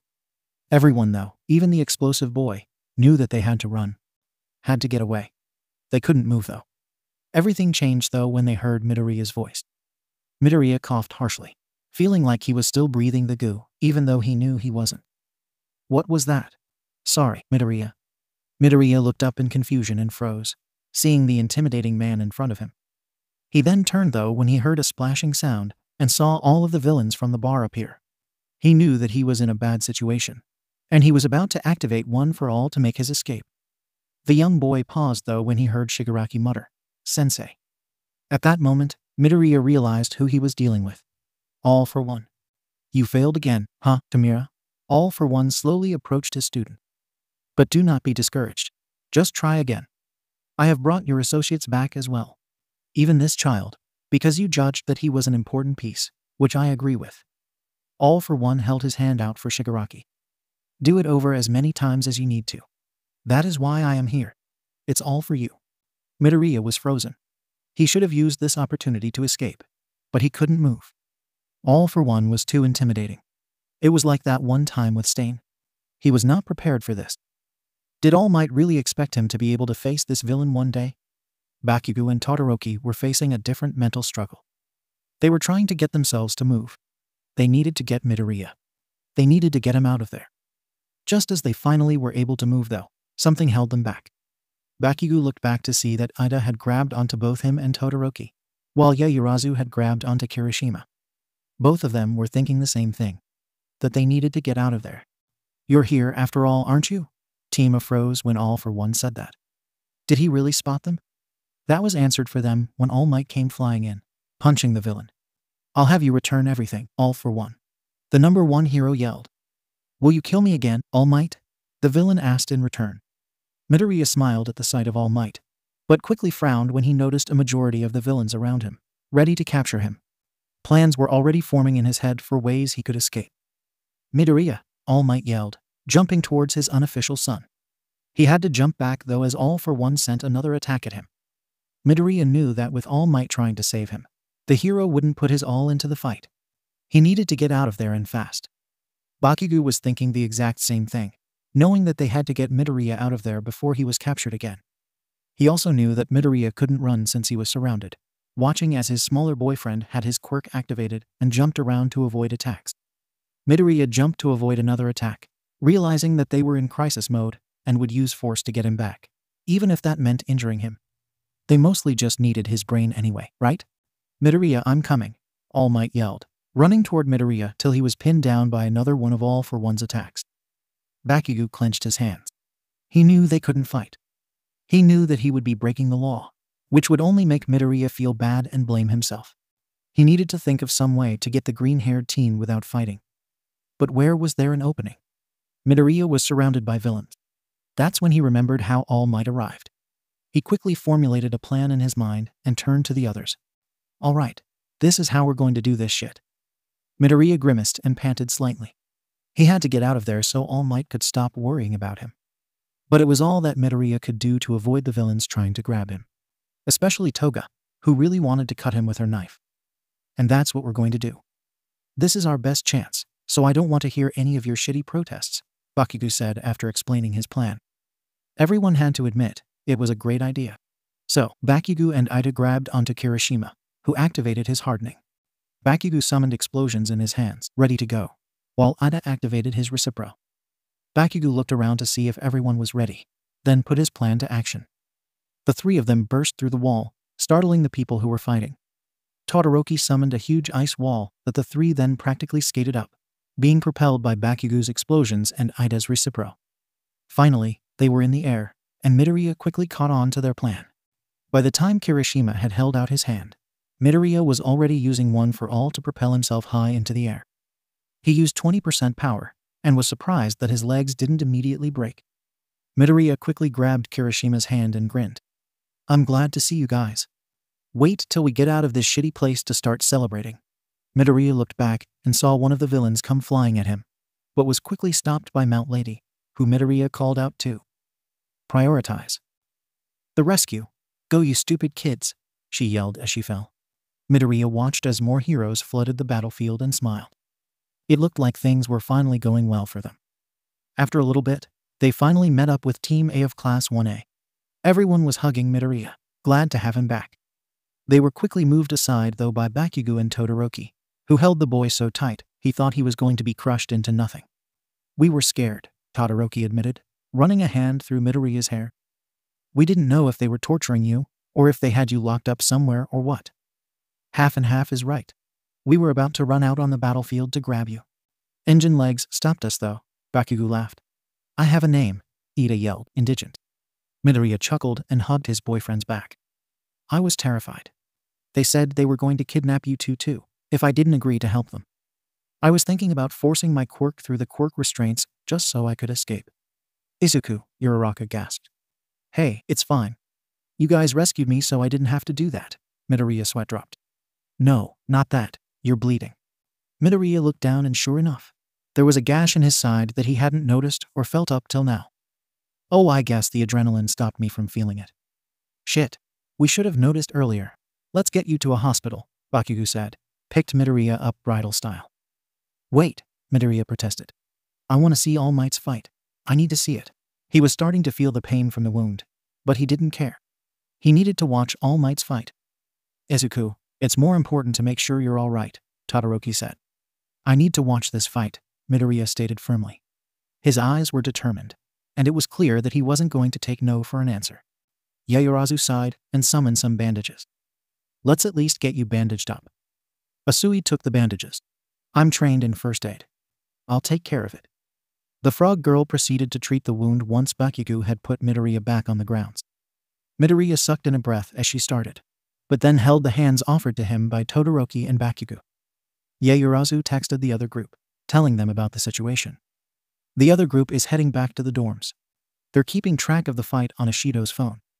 They say that they'll visit Midoriya in the hospital later. "So everyone in the class was a part of the plan to rescue me?" Midoriya asked. He almost didn't believe it. "Yup, Bakugou and Todoroki organized it for the most part," Uraraka admitted. Midoriya chuckled, even though he was in pain, and the pressure from Asui was making it worse. "I'm glad I have two amazing boyfriends then." When there was silence, he decided to continue talking to distract him from the pain. "You know, they told me they wanted me because of my analytical skills. They must have done research because they talked about how I was constantly bullied for those skills. They talked about how I would be fully appreciated there. The one villain, Mimesis. She said that she joined because she shared Stain's philosophy, but she doesn't kill anyone." Midoriya's words were like a knife stabbed in Bakugou's heart, reminding the boy about how awful he treated his boyfriend in middle school and earlier. Bakugou did really regret those times and would change them if he could. Midoriya continued mumbling, starting to become slightly delusional from the pain. She also mentioned going home to her girlfriend. She made sure before she left, though, that the guy with the reptile quirk, Spinner, would make sure I stayed alive. That was nice. Uraraka sighed. "We should probably get something for the pain. Actually, let's just take him to the hospital now." "No. All Might's fight isn't over." Midoriya pointed to the big screen on one of the buildings. It was showing All Might's fight with All for One. "You know, I'm a little surprised that no one has noticed us treating a wounded teen," Kaminari spoke up from his spot against a tree. "I mean, I know we're in the back, but still." Everyone ignored him though when they saw what happened next on the screen. Their All Might stood in his deflated form. Everyone except Bakugou, Todoroki, and Midoriya were surprised. That didn't mean that Midoriya wasn't concerned though. He was actually on the brink of panic. All Might's secret was out, and it looked like he wouldn't be able to last much longer. Midoriya started to sit up despite Asui's protest. Bakugou noticed and put a hand on his shoulder. "Hey, what do you think you're doing?" "I need to help All Might. I got to help him fight All for One," Midoriya grunted out. Bakugou forced him to lay down again. "Like hell you are. Just because All Might said you gotta battle him eventually doesn't mean that you gotta do it right now. If you go in now, you're just going to be distracting All Might and lessen his chances of winning. The others were confused by Bakugou's words, but they had more important things to worry about. Like the fact that Midoriya wanted to run into battle, and that All Might looked like death. Midoriya shook his head. He's out of time. He's going to get killed. Todoroki helped hold down Midoriya. No, he will be fine. Look. He pointed at the screen, where everyone could see All Might was still able to fight. Other heroes rushed in, helping clear the battle zone. Everyone started yelling encouragements for All Might, which prompted Team A and Midoriya to do the same. The battle was soon over, and everyone was preparing to take Midoriya to the hospital. They stopped though when All Might pointed to the screen and uttered, "Now, it's your turn." Everyone cheered, thinking that All Might meant the other big villains. Midoriya, Todoroki, and Bakugou knew different though. They knew what he truly meant. As soon as he got the message, he jumped up and started getting dressed.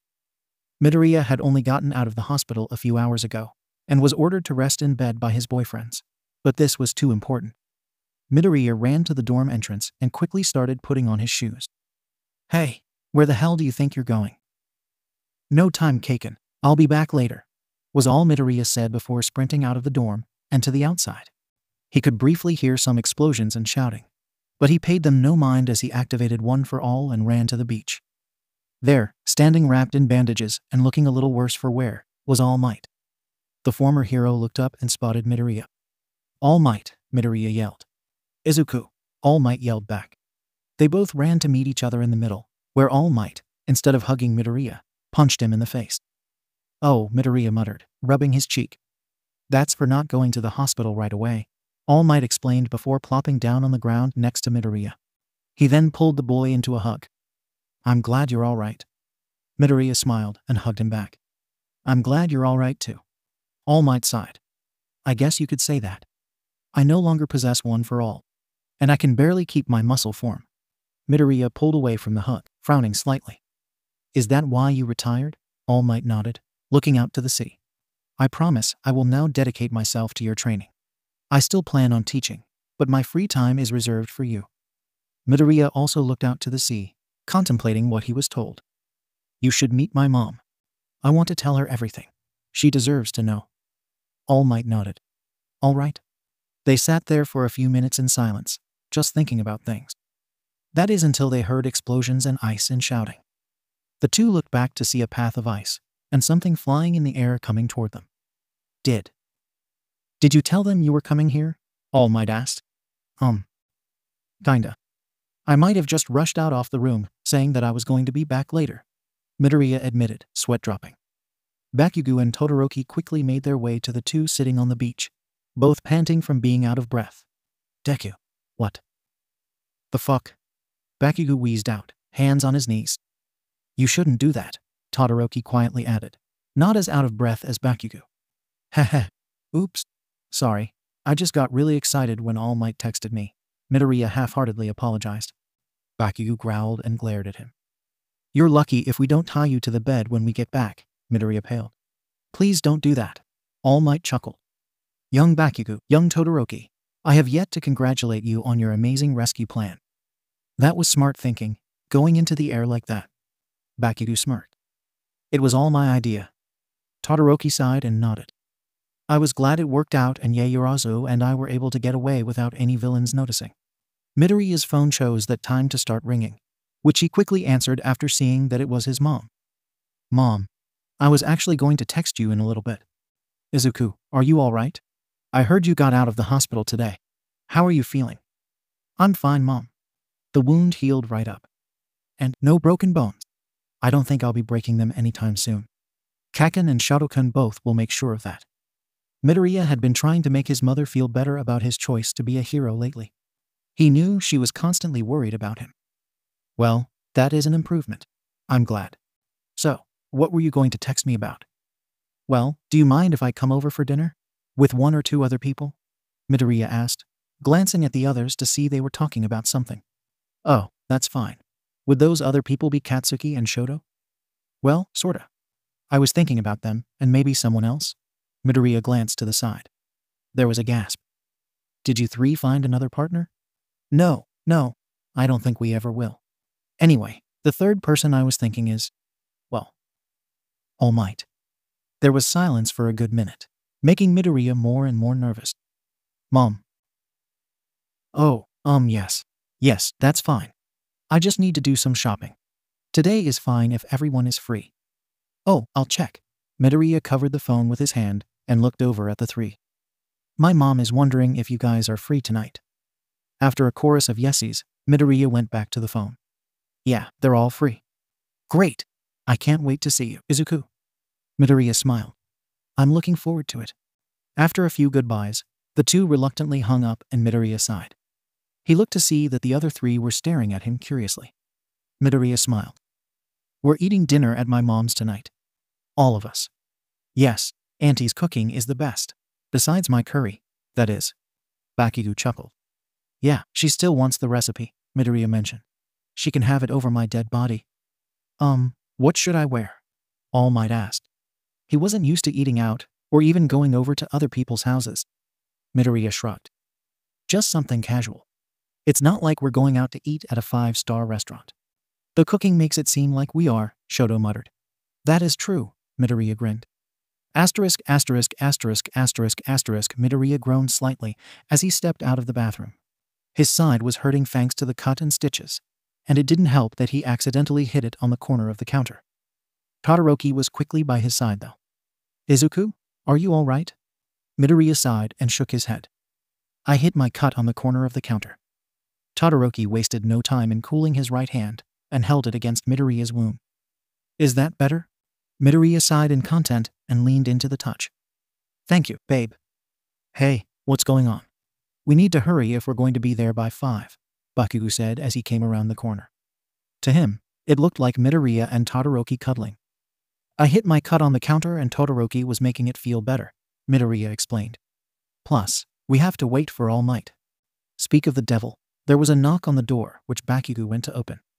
Standing there was All Might, dressed in a button-up white, long-sleeve shirt and black slacks.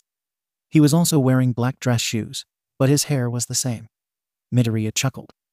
Not exactly casual. You look like you're ready for a date, Bakugou laughed. All Might looked down at himself.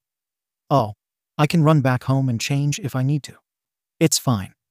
They're just not used to people dressing nice, Todoroki said, which got shouts of protest from Midoriya and Bakugou. He just stuck his tongue out in response.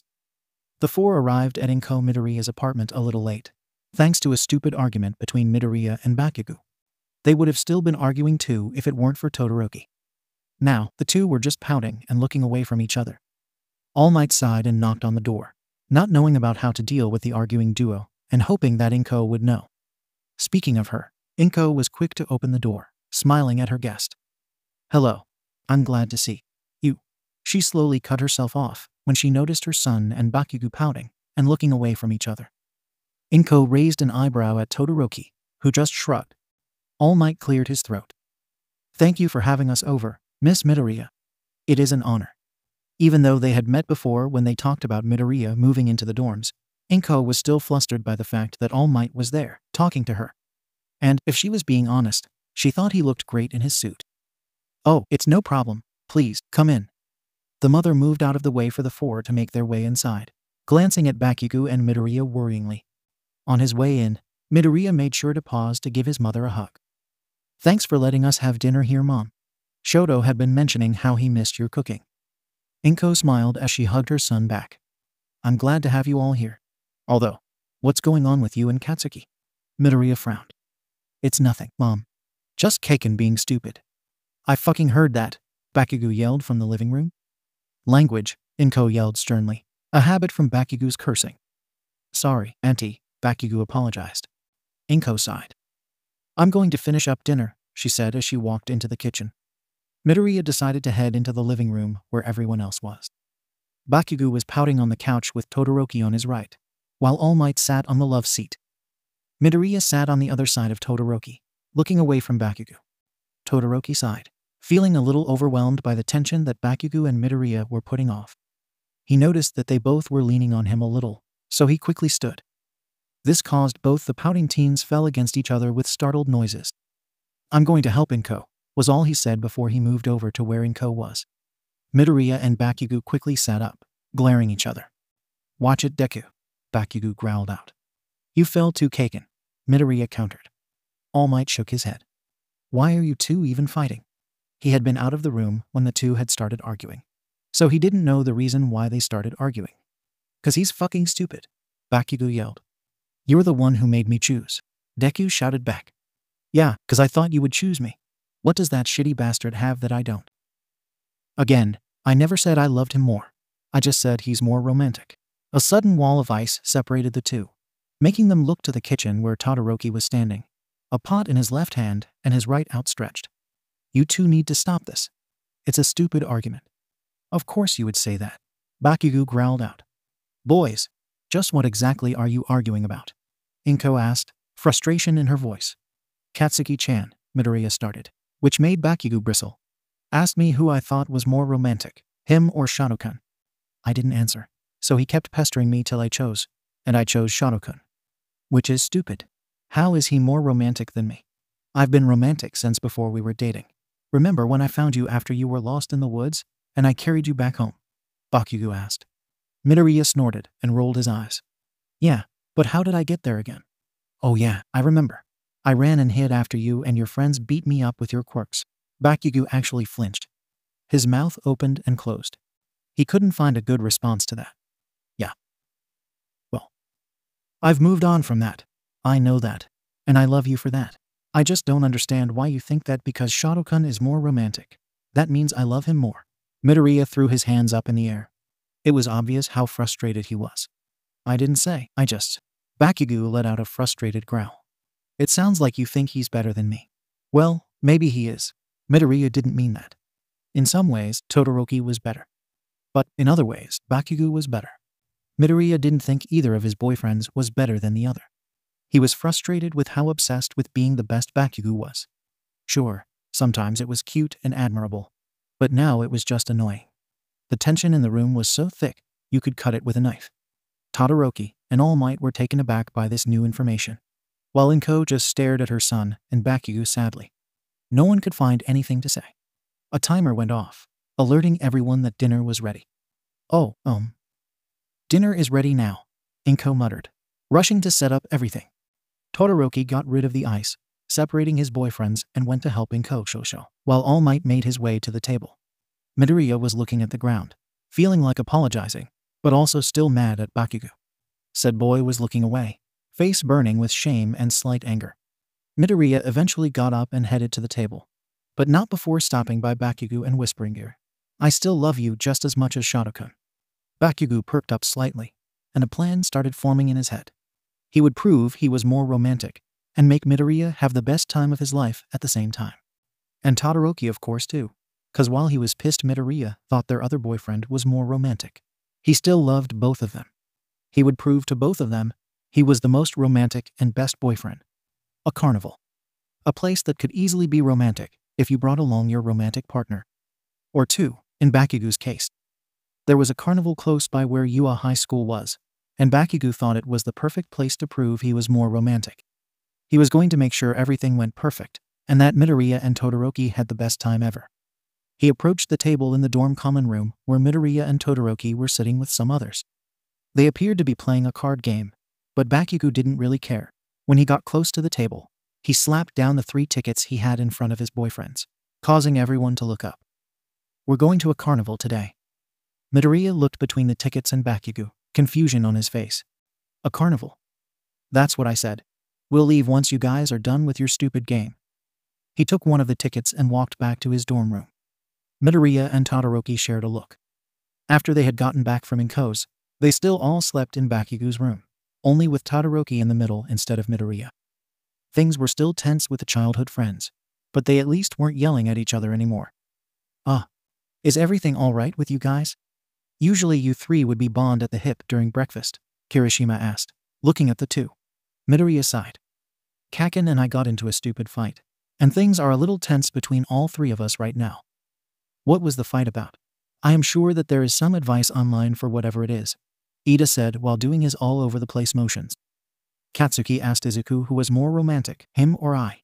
Izuku didn't choose at first, which made Katsuki mad, and eventually Izuku confessed, That he thought I was more romantic, Todoroki explained, glancing at his boyfriend. Wow, that really is stupid. Kaminari ended up getting slapped by Jiro for his statement. Midoriya let his head hit the table, groaning. Seriously though, why does he think that just because Shadokan is more romantic that means I love him more? And why is he even getting so angry about it? There are things that he's better at than Shadokan. He doesn't have to be the best at everything. Todoroki rubbed his back, practically feeling the waves of frustration coming off the smaller boy. I think he's trying to make up for the fighting though. Or he's just trying to prove he's more romantic, Midoriya muttered, a little muffled by the table. Cheer up, Deku-kun. I'm sure Bakugou will try his hardest to make things better again. Uraraka cheered, giving the boy a friendly slap on the back. With all of her fingers. She didn't realize her mistake till the boy started floating up into the air. Oh no, Deku-kun, I'm so sorry.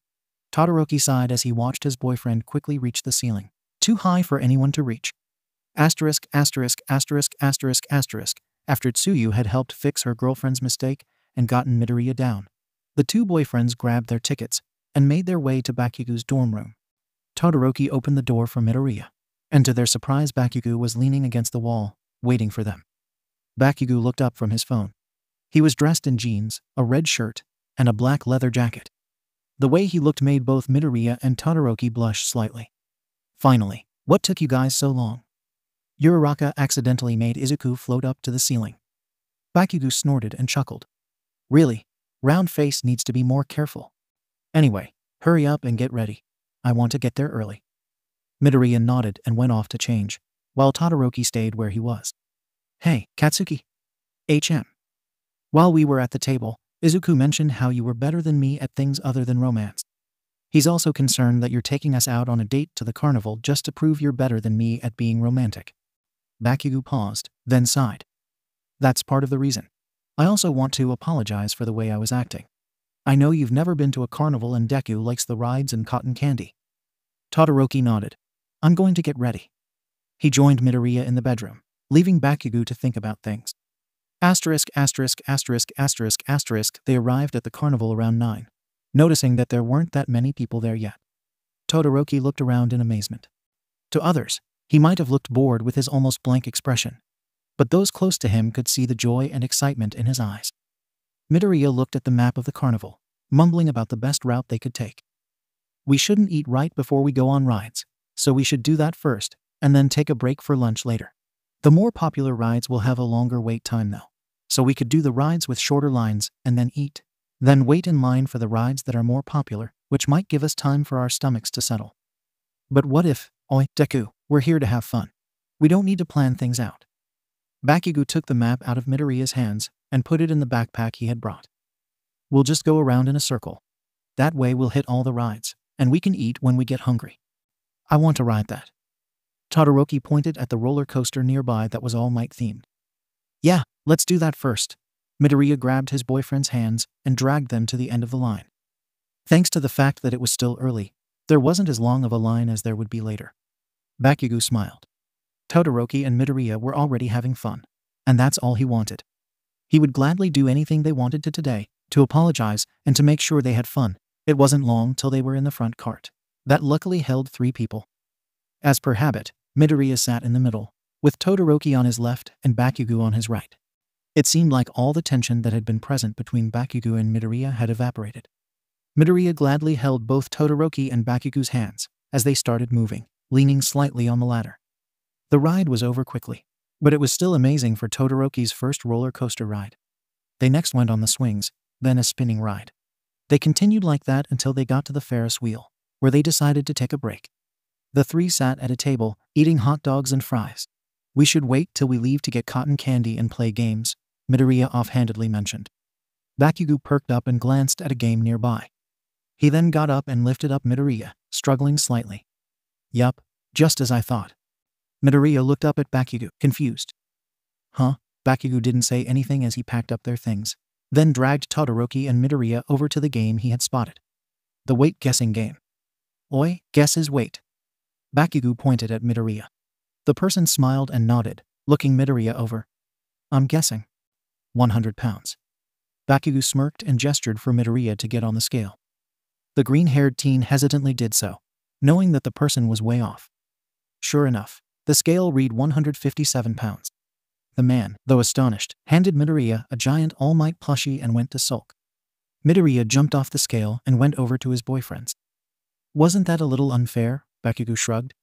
Most of these games are rigged anyway. Might as well get something. Well, I guess you have a point. Wait, what do you mean they're rigged? Todoroki asked, confused.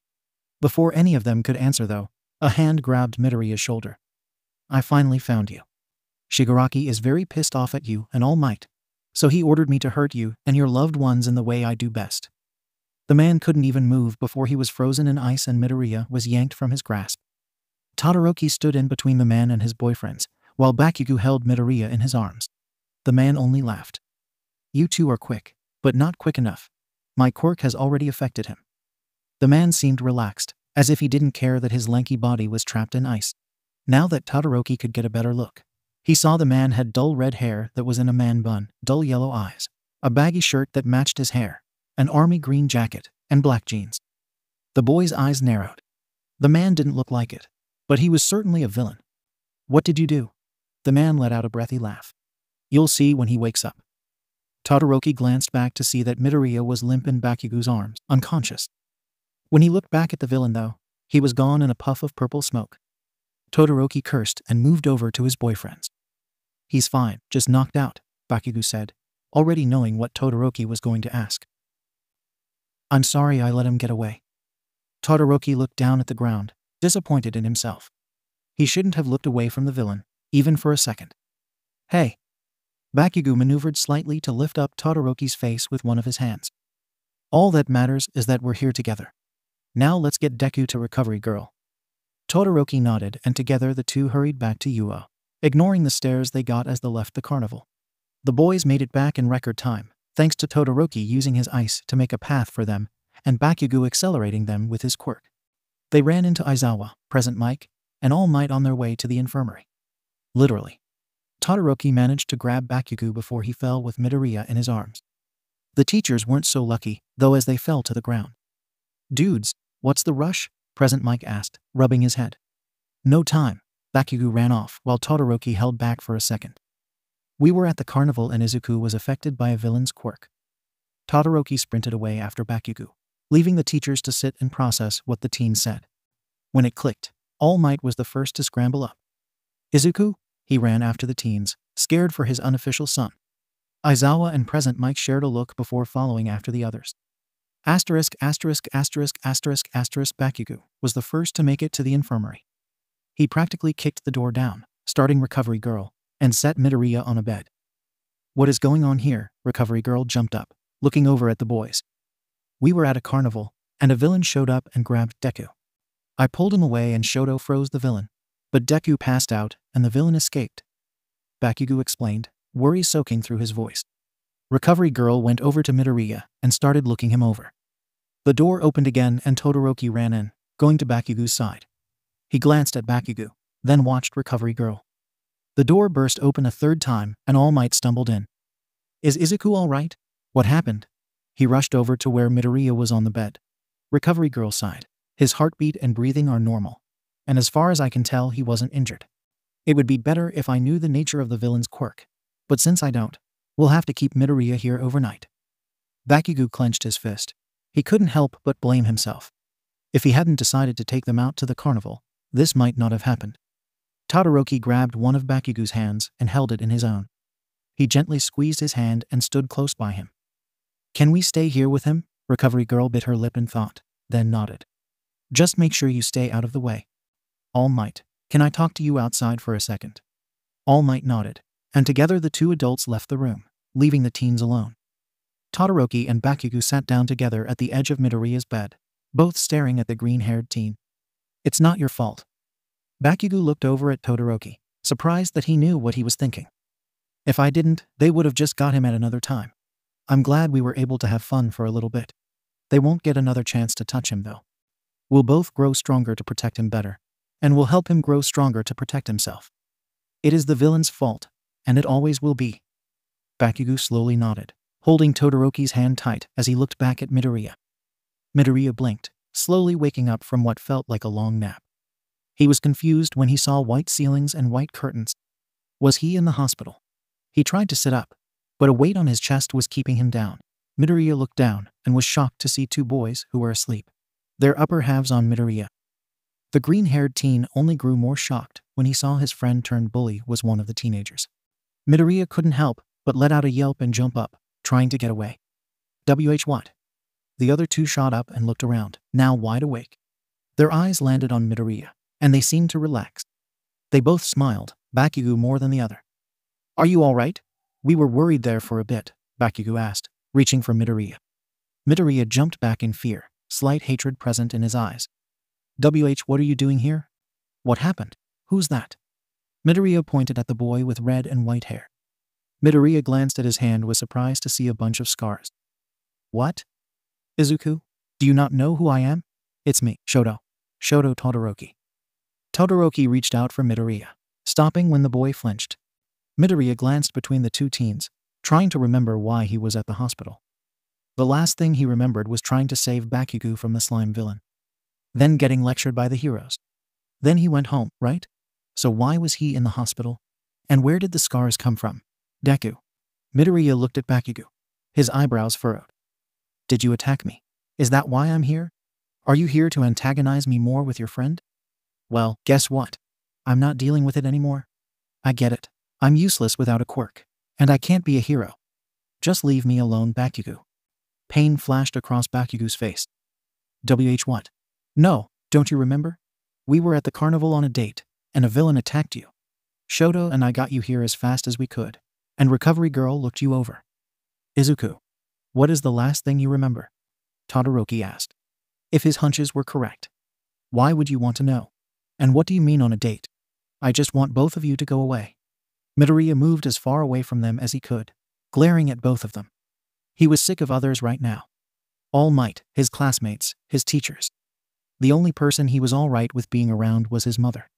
What's going on? Is Midoriya awake? Recovery Girl stepped into the room, surprised to see that Midoriya was as far away from Bakugou and Todoroki as he could get, and that he was crying. I think his memory was wiped. He doesn't remember me, but he remembers Katsuki, Todoroki explained. It's not just that. He's never acted like this. It's like we're back in middle school, but worse, like his emotions are amplified. Bakugou growled out. First of all, don't talk about me like I'm not even here. Second, what do you mean back in middle school? And third, what do you mean by my memory was wiped? Midoriya looked at all of them with suspicion and confusion. Izuku? Everyone looked up to see All Might standing in the doorway, looking confused. All Might, why are you here, and in that form? Midoriya was more confused than anything now, but anger and hate were still there. That confused everyone. Wait, so he remembers All Might's small form, but he doesn't remember Shoto. Midoriya, what's the last thing you remember? Recovery Girl asked. Midoriya looked over at Recovery Girl and thought about telling her. It did seem like she was a doctor. I tried to save Bakugou from a sludge villain after All Might told me I couldn't be a hero. Then the heroes lectured me about trying to save Bakugou, and then I went home. Everyone glanced at All Might, who looked very shameful. They would have to talk about that later. Recovery Girl sighed. Midoriya, your memory has been wiped. You are currently a UA high school student with the quirk One for All, which was given to you by All Might. You are also dating Katsuki Bakugou and Shoto Todoroki. You are in Class 1A and living in the Class 1A dorms. You were recently kidnapped by the League of Villains and rescued by Class 1A. It was at that time that All Might was forced to reveal his true form when he fought the leader of the League of Villains. You were on a date with your boyfriends when you were attacked by a villain. The villain seemed to have wiped your memory, and also seemed to amplify your negative emotions. Midoriya blinked, taking in all the information given to him. It didn't make sense. Why would All Might give him his quirk first of all, and why was he kidnapped by villains? The thing that didn't make any sense at all, though, was the fact that he was dating Bakugou. Why would I be dating Bakugou? Todoroki, I guess I can understand because he seems alright.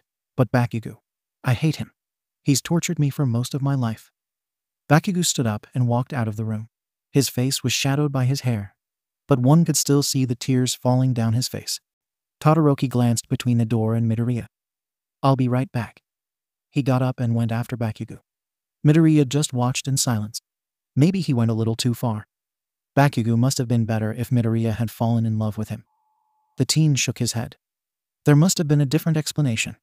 Bakugou couldn't change in his eyes. Izuku, All Might started but stopped when Midoriya looked at him with cold eyes. Let me explain what happened after the sludge attack. The teacher and former number 1 hero sat down by Midoriya and began to explain. Todoroki found Bakugou outside, sitting next to a burned and broken wall. Todoroki slowly sat down next to his boyfriend, who was curled into the fetal position. Katsuki, said boy, glanced up. It was painfully obvious he had been sobbing with how red his eyes were and how hoarse his voice was when he replied, yeah, it might not be permanent. So, that doesn't change the fact that he hates me. That he probably always did. Bakugou looked back down, covering his head with his arms. Remember what you and Recovery Girl said. His negative emotions seem to be amplified right now. I doubt he ever hated you. There has to be something there for it to be amplified. Stupid. He's both terrified and angry at me. This is worse than our fight. Bakugou gripped his arms tight, leaving marks under his jacket. Shoto sighed and pulled Bakugou closer to him. Then we'll have to show him the new Bakugou, not the one he remembers. He may have hated you once, but now he only loves you. We can help him remember that. Bakugou sniffed and nodded. I'll make that shitty nerd realize I'm different. That I'm better. Todoroki smiled slightly. It might help if you call him Izuku from now on. Bakugou wiped his eyes, chuckling slightly. Yeah, together, the two boys made it back to the infirmary, where All Might was just about done explaining what happened 2 nights ago with dinner at 𝐭𝐽𝐲. He just started talking about the carnival when Bakugou and Todoroki came back in. They can probably explain to you some things better than I can. I'll leave you 3 alone for a little bit. All Might stood and walked out, giving Bakugou a pat on the shoulder as he did. Bakugou and Todoroki silently sat down next to the bed, waiting for someone to say something. When did we start dating? Todoroki and Bakugou glanced at each other. Todoroki then looked at Midoriya and answered. Almost a year at this point. If you're talking about all of us, that is. You and Katsuki started dating at the beginning of the school year. After a month or 2, you guys asked me to join your relationship. Midoriya nodded, then looked at Bakugou. Why did I start dating you? You have bullied me for as long as I can remember. Bakugou nodded. Yeah, I was an asshole. I still am occasionally. I've gotten better though. Honestly, I always had a crush on you, and I just repressed it. When you suddenly got into the UA with me, I just couldn't hold it back anymore. I confessed to you, angrily, and you shared my feelings. Then we started dating. After a month or so, we both realized we both like Shoto here, so we decided to ask him to join our relationship. Midoriya seemed to consider this. After All Might decided to give me his quirk, I suppose that could have boosted my mentality. He looked up at the ceiling. Class starts soon, right? Yeah, Bakugou was feeling a little better, but still felt like shit. If you want to go, we can take you back to my room, where your uniform is. Oh yeah, All Might mentioned how we usually slept in your room. Midoriya sat up. Don't expect me to sleep with you guys and be all lovey-dovey just because I know that we're in a relationship though. The other 2 nodded. It hurt them, but they knew that Midoriya was not in a good mental state right now and didn't actually love them at the moment. So, together the 3, after talking to Recovery Girl, went up to Bakugou's room. Bakugou and Todoroki talked about what their plan was while Midoriya changed in the bathroom, themselves changing in the bedroom. They agreed to give Midoriya space, while also keeping close to him the best they could. Midoriya stepped out right as they finished. So, did I get the cut on my side from the villain too? It took a moment for them to realize what Midoriya was talking about before Todoroki spoke up. No, that was from when you were kidnapped and tried to avoid being captured again. Midoriya nodded before going to the bag where his stuff was. He put his old clothes in but paused. He then pulled out a notebook labeled number 14, Classmate Edition. He wordlessly flipped through it, absorbing the information that was written. Bakugou and Todoroki watched him, realizing that that could actually be a good way to help Midoriya. Bakugou smiled, glad that Midoriya was really insistent on taking notes. Midoriya closed the book and added it to the stuff he was taking to class. All right, let's go. Todoroki and Bakugou lead him to class, struggling to not reach out and hold Midoriya's hands. They instead just held each other's, glancing back at Midoriya frequently. Midoriya found that even though his memory was erased, he could easily read the 2 in front of him. He tried to ignore it at first, but with a sigh, he gave in and grabbed their hands. I'm only doing this so you 2 stop looking so sad. Bakugou and Todoroki smiled at each other. Midoriya was still Midoriya, even if he had forgotten their relationship. When they got to class though, it was a whole different story. They had arrived a little late, so everyone was already in their seats. When they saw who had opened the door though, they all scrambled over. "Deku-kun, are you all right? Aizawa-sensei has informed us that you were affected by a villain's quirk. Are you sure you are still able to attend class? Dude, we were so worried. It's unmanly how villains keep targeting you." More voices of concern and comfort assaulted Midoriya until he couldn't take it anymore. "Stop it." Everyone was surprised when they were suddenly thrown back by a strong gust of wind, except for Bakugou and Todoroki, who had grabbed the door. Midoriya looked at himself in surprise. He knew he had a quirk now, but it was still shocking to see the green electricity bouncing around his body and the red stripes on his skin. All he had done was thrown his hands down, yet it still made a strong enough shock wave to send people back. "Midoriya, I know you forgot that you have a quirk, but please try to control it from now on." Midoriya looked up to see who he knew as Aizawa-sensei standing at his podium, gripping it tightly. "Sorry." Midoriya took a deep breath and stopped using One for All. He looked down at the floor in embarrassment, taking a step back. "Deku-kun, what exactly did the villain's quirk do?" "They erased his memory of everything after our last year of middle school round-faced. He only remembers me, and it's not exactly in a good way," Bakugou explained, moving in front of Midoriya. "Also, we're not 100% sure if this is true, but it seems as if his negative emotions from that time are amplified. Please give him space and be nice to him," Todoroki added. "Wait, if he only remembers Katsuki, does that mean he doesn't even remember you, Todoroki?" Kirishima asked. Most of Class 1 realized what he was implying and gasped. "Wait, what about your relationship? And did you guys catch him up on what happened?" Gyro looked at them, concerned. "It's complicated," Bakugou answered. "You know, I really am sick of people talking about me like I'm not here. And I do know who most of you are, sort of." Midoriya stepped out from behind his boyfriends. He held up his notebook that had all the information on his classmates. "I know your quirks and a bit of your personalities. And I know some stories about you guys from All Might. From what I can tell, you all seem nice, except for Minta according to my notes. Still, it would be nice if you guys stayed away from me for a while." "What did I do?" Minta asked, even though he knew what he did. "Well, all right. But we are always here if you need anything," Uraraka said, smiling.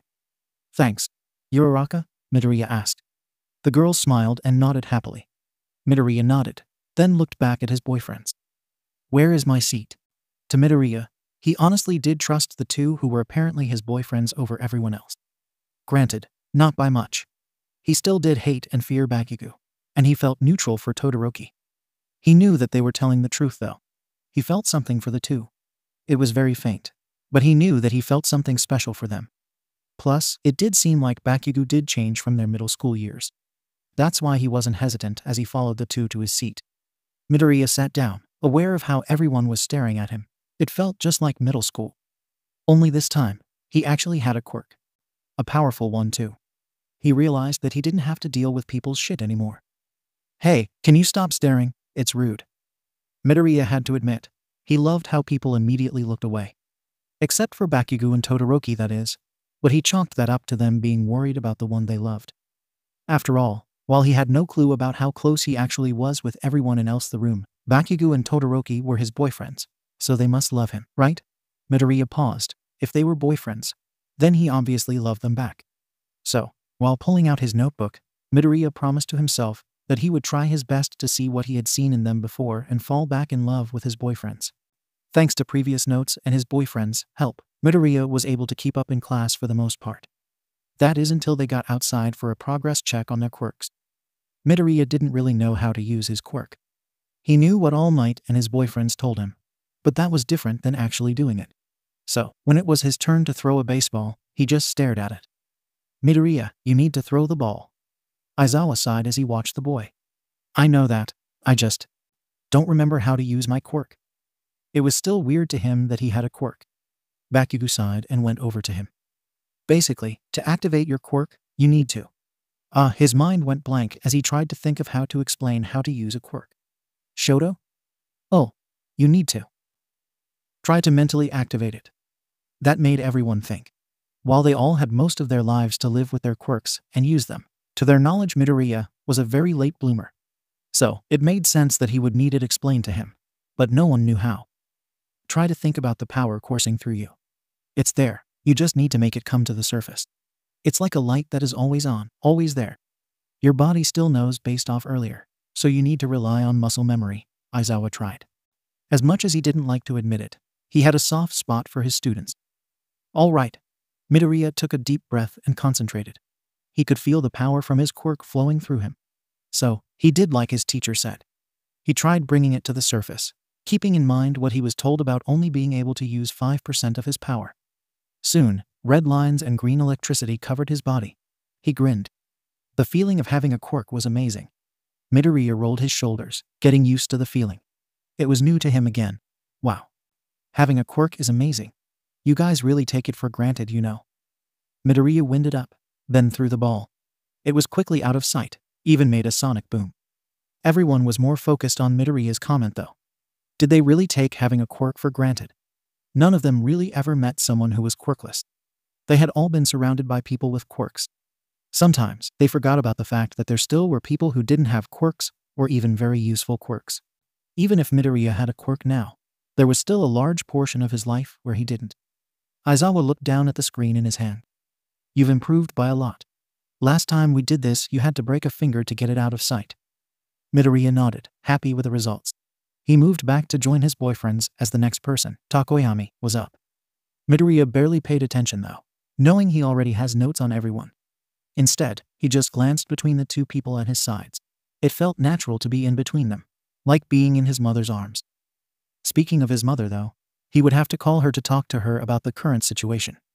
She was probably worried. How long had it been since he talked to her? It seemed like just yesterday, but he knew time had passed since then. What day even was it? Hey, Todoroki? You can just call me Shoto. Todoroki looked over at Midoriya. Oh, Shoto, what day is it? Midoriya liked the way the name rolled off his tongue. It's July 4th. Why? Both Midoriya and Bakugou froze. If today was July 4th, then that meant, shit, we need to put everything on hold. Memory or no, I am not missing out on today. Both Midoriya and Bakugou started visibly panicking, drawing the attention of the whole class and the teacher. And also All Might, who was walking by. What are you two talking about now? Aizawa asked. It's the best person in the world's birthday today. We need to stop everything and celebrate it. Kaken and I always take today off of school to celebrate it, Midoriya rambled. Shit. I totally forgot because of all that's been going on. Bakugou growled, pacing angrily. Wait, are you talking about Todoroki? Uraraka asked. No, we're talking about the woman who brought Midoriya into the world. His mom, Bakugou yelled. Oh, it's 𝐭𝐸's birthday. Everyone looked at All Might in surprise. You use Midoriya's mom's first name? Kaminari asked. All Might turned bright red. Well, after we all had dinner together and I started talking more through text messages and stuff. You know what? Let's ignore that for now. We need to set up a party. Are you guys in or no? Bakugou asked. Aizawa sighed and crawled into his sleeping bag. We'll continue testing later. The whole class cheered. Let's have the party in the dorm common room. Midoriya looked around in surprise. He would protest, but his mom did deserve the best. And a big party with his classmates would probably be better than just him, Bakugou, Todoroki, and Bakugou's parents. He remembered his notes on his classmates and quickly scanned through them. All right, if we're going to do this, we have to do it fast. Sato, my notes say that you're a good baker. You're in charge of the cake. It needs to be double chocolate with vanilla frosting, with #1 mom hero written on top. Got it. Sato ran back to his dorm room to bake the cake. Gyro, you're in charge of the music. Kaminari, lighting. Uraraka, Yaoyorozu, and Tsuyu. Decorations. Kirishima, games. Everyone else, do whatever you can to add to the party. My mom is the best thing in the world, and she deserves the best. Bakugou nodded. If anything is less than perfect, bad things will happen. Auntie is the woman who made Izuku who he is. Just think about how precious she is if she made Izuku. Everyone nodded and went to do their tasks, understanding that Midoriya's mom must have been an angle.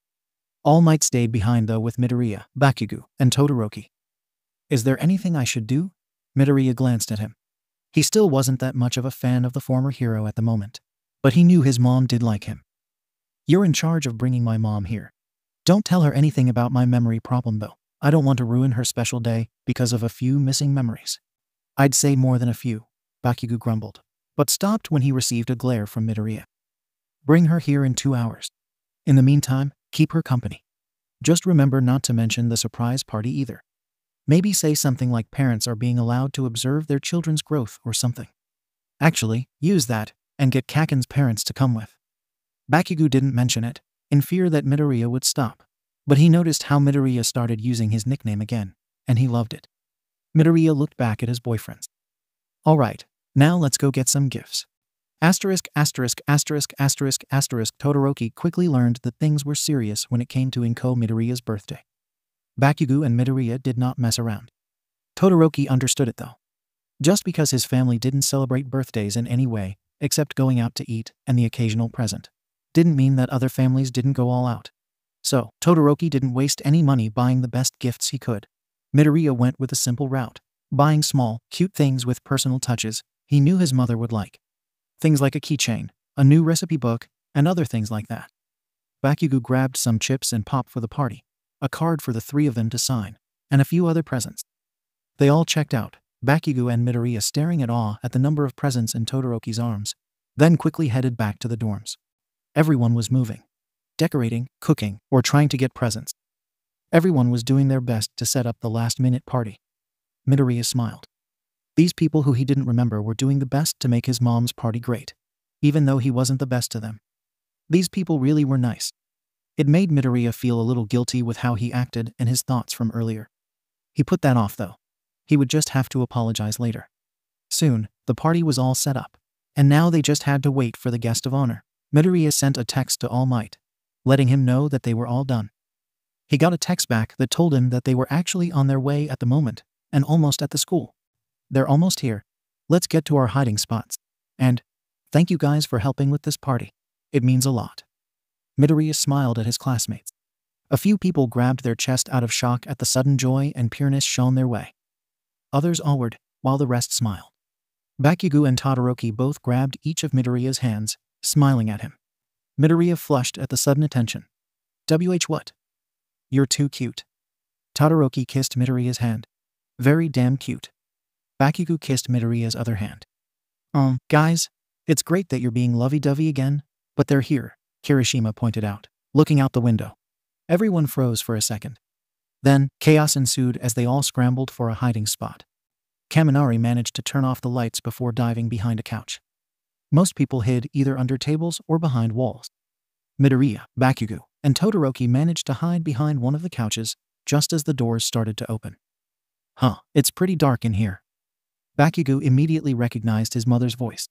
He knew that she was going to be pissed she wasn't a part of the setup of the party, but he could care less at the moment. That's weird. Midoriya perked up at the sound of his mother's voice. Even if she wasn't there, she was the one thing that kept him grounded throughout this memory ordeal. She was the only one he had held in a positive light through all of this. Let me get the light. Everyone knew All Might's voice, and they were prepared to jump out as soon as he flicked the switch. Sure enough, as soon as All Might turned on the lights, the adults were bombarded with 20 teens shouting happy birthday. Inko gasped and covered her mouth, tears welling up in her eyes. She looked around, taking in the decorations, the presents, the food, the people, and lastly, her son, who was standing in front of everyone, smiling. Everyone could have sworn at that moment Inko's quirk was speed-related, considering the fact that she seemed to speed to her son to pull him into a bear hug. Izuku. Tears shot out of her eyes like out of a hose. That caused Midoriya to start crying, tears shooting out of his eyes. Muammum. The others were not sure how to react to the emotional duo, but they all found it amusing. Most of them were thinking about how the apple didn't fall far from the tree. It took a little bit for them to separate, but once they did, the party went into full swing. Midoriya explained how he had everyone help with making the party, and how they all wanted to help out. They ate food, partied, and opened some presents. Midoriya and his mom at one point did a cute swing dance together, which everyone thought was precious. The best part though was when Yaoyorozu presented the birthday woman with a superhero costume similar to Deku's, although it had the words #1 Mom Hero on the front. Overall, the party was going great. That is, till Kirishima wrapped his arm around Midoriya's shoulders. Wow, Midoriya, it's like your memories were never erased. What? Izuku? What does he mean by that? Inko asked, her eyebrows furrowing in confusion. Midoriya gave Kirishima a look that made it clear that the redhead fucked up. She doesn't know about that, he said while gritting his teeth.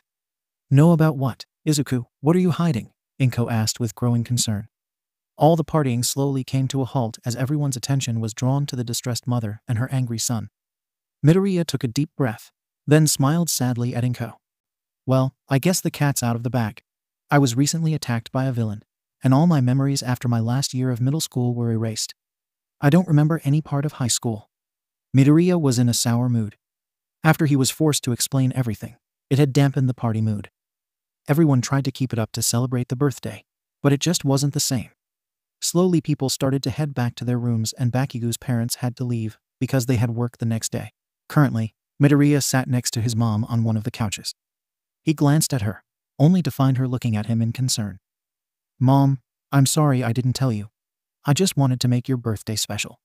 I was planning on telling you tomorrow." 𝐭𝐽 sucked in a breath and nodded. "I can understand that. It still makes me worried though." 𝐭𝐽 paused, appearing to think. "So, I guess this means you don't remember the promise we made." "Promise?" Midoriya asked. 𝐭𝐽 sat back, sighing. "We promised that we would tell each other everything, no matter what it was. We decided to do it the day after they announced they built dorms for the school. I protested you moving into the dorms, or even going to UA anymore. I just got so worried about everything. But you and All Might, helped change my mind. To make me feel better, you promised to tell me everything, and I promised the same in return." Midoriya nodded. That did sound like something he would do. Although, there was one thing that bothered him. "You called All Might by his real name. His first name too." 𝐭𝐽 blushed. "Why yes, I suppose I did. Didn't you just tell me how we made a promise to tell each other everything, Tilda?" Midoriya sent a teasing smirk his mother's way, using her words against her. 𝐭𝐽 sighed, bright red. "We have talked a lot. Over text." "Mom?" Midoriya sat up straight and turned to fully face his mom. "Do you have a crush on All Might?" 𝐭𝐽 looked down, embarrassed, but also slightly giddy. Is it that obvious? Many emotions went through Midoriya's head. He was still mad at All Might, but he made his mom happy. Midoriya felt so conflicted. Of course, his mother's emotions trumped everything. And, if he was being honest, All Might had seemed flustered whenever they talked this evening. Could it be that All Might liked 𝐭𝐽? Midoriya sighed. "If it makes you feel better, I'm pretty sure he likes you too." 𝐭𝐽 turned a brighter red. "Wait, really? Oi, what are you two talking about?" Both Midoriyas looked up to see Bakugou and Todoroki staring at them from behind the couch. Midoriya smiled at his two boyfriends. "My mom likes All Might." "What?" Bakugou's eyes widened.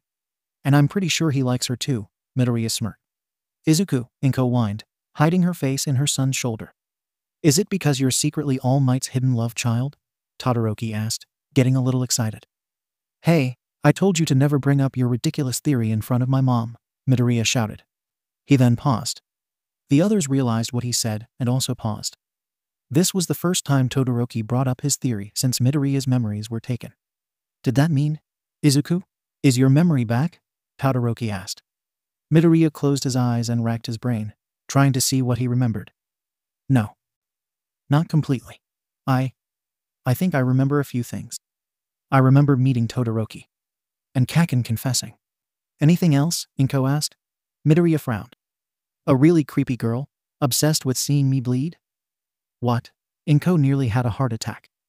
"That's one of the villains who kidnapped Midoriya. Her name is Toga. She took an interest to him," Todoroki explained. "I still want to explode her into tiny bits," Bakugou muttered. "Oh, I think Midoriya mentioned her.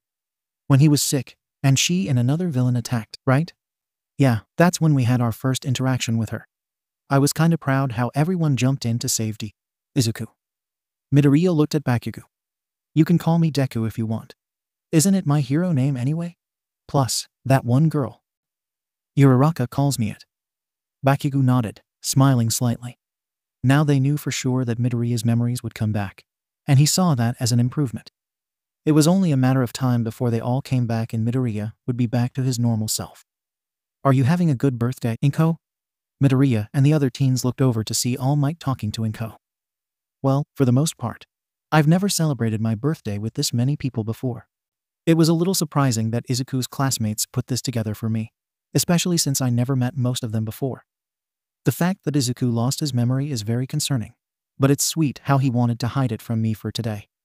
Midoriya, Bakugou, and Todoroki backed away a little bit, wanting to give the two a little room. The adults didn't notice as they continued to talk, smiling happily. They would make a great couple. Aoyama came up from behind the three, sparkling happy. Midoriya looked at him, confused for a second.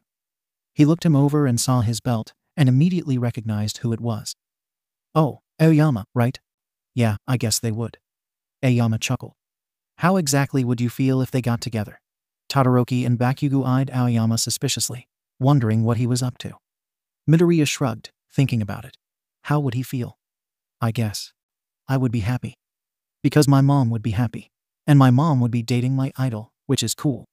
But I still feel angry at almost everyone and have hatred for some people. It's weird. Like, my mind wants to feel two completely different emotions at once. Todoroki nodded. We did theorize that the quirk amplified your negative emotions. I'm going to murder all the villains that keep messing with you, Bakugou growled, wrapping an arm protectively around Midoriya. Midoriya flinched at first. His mind screamed at him that he was with someone who would hurt him. He forced himself to relax though, and reminded himself that things were different. It helped that he remembered Bakugou confessing to him. His flinch didn't go unnoticed though. The three teens around him looked at him in concern. Midoriya sighed and shrugged. My fear of Kaken is still there. He glanced at Bakugou. Sorry. But it's hard when most of my memories are of you abusing me. I am trying to ignore the fear and hatred though. Remembering your confession helps. Bakugou looked away in shame and pulled Midoriya closer. You don't have to be sorry. I'm the one who's sorry. And I always will be. The explosive boy looked Midoriya in the eyes, his own burning with determination. I do love you though, and I will prove it to you, in whatever way I can. Midoriya felt his heart skip a beat and his face burn. If he had his memories, maybe he wouldn't have been so surprised. But in his current situation, he couldn't have expected anything like that from Bakugou. Kaken? What? Midoriya didn't know what came over him, but he didn't care as he pulled Bakugou down and kissed him.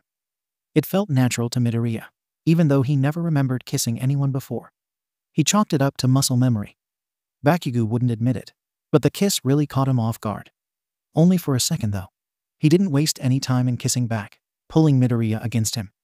He would have taken it further than a simple kiss if it weren't for someone coughing to get their attention.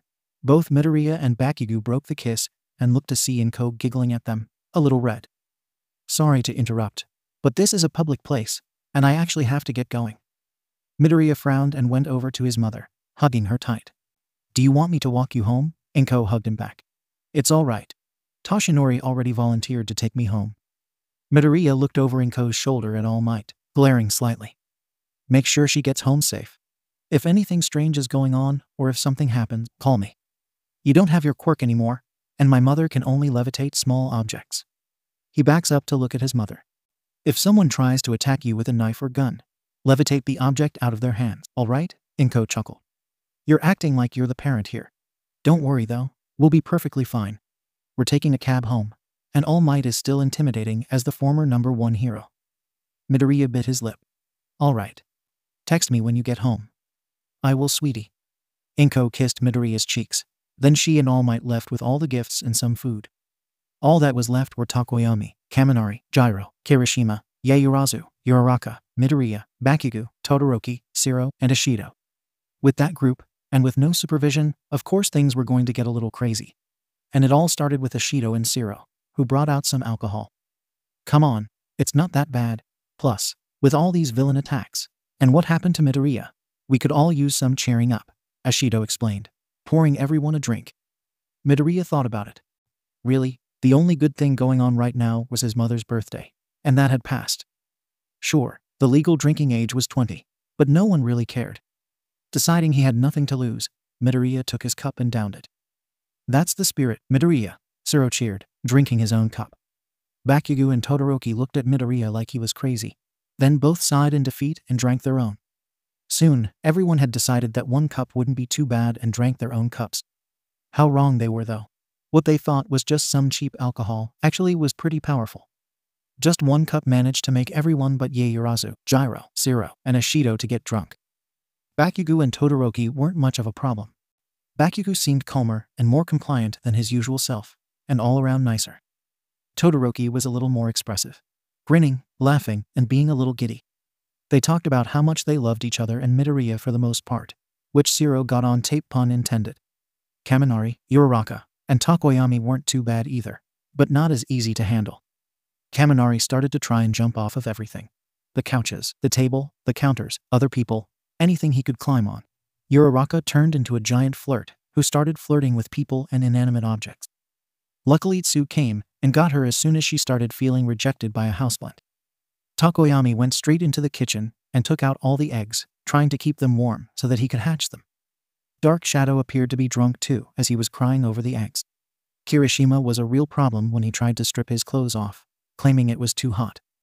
Zero took a quick break from filming so that he could put the redhead in his room, where no one would care if he was naked. As soon as he got back though, he went straight back to filming. The biggest problem they had though was the sweet, innocent Midoriya.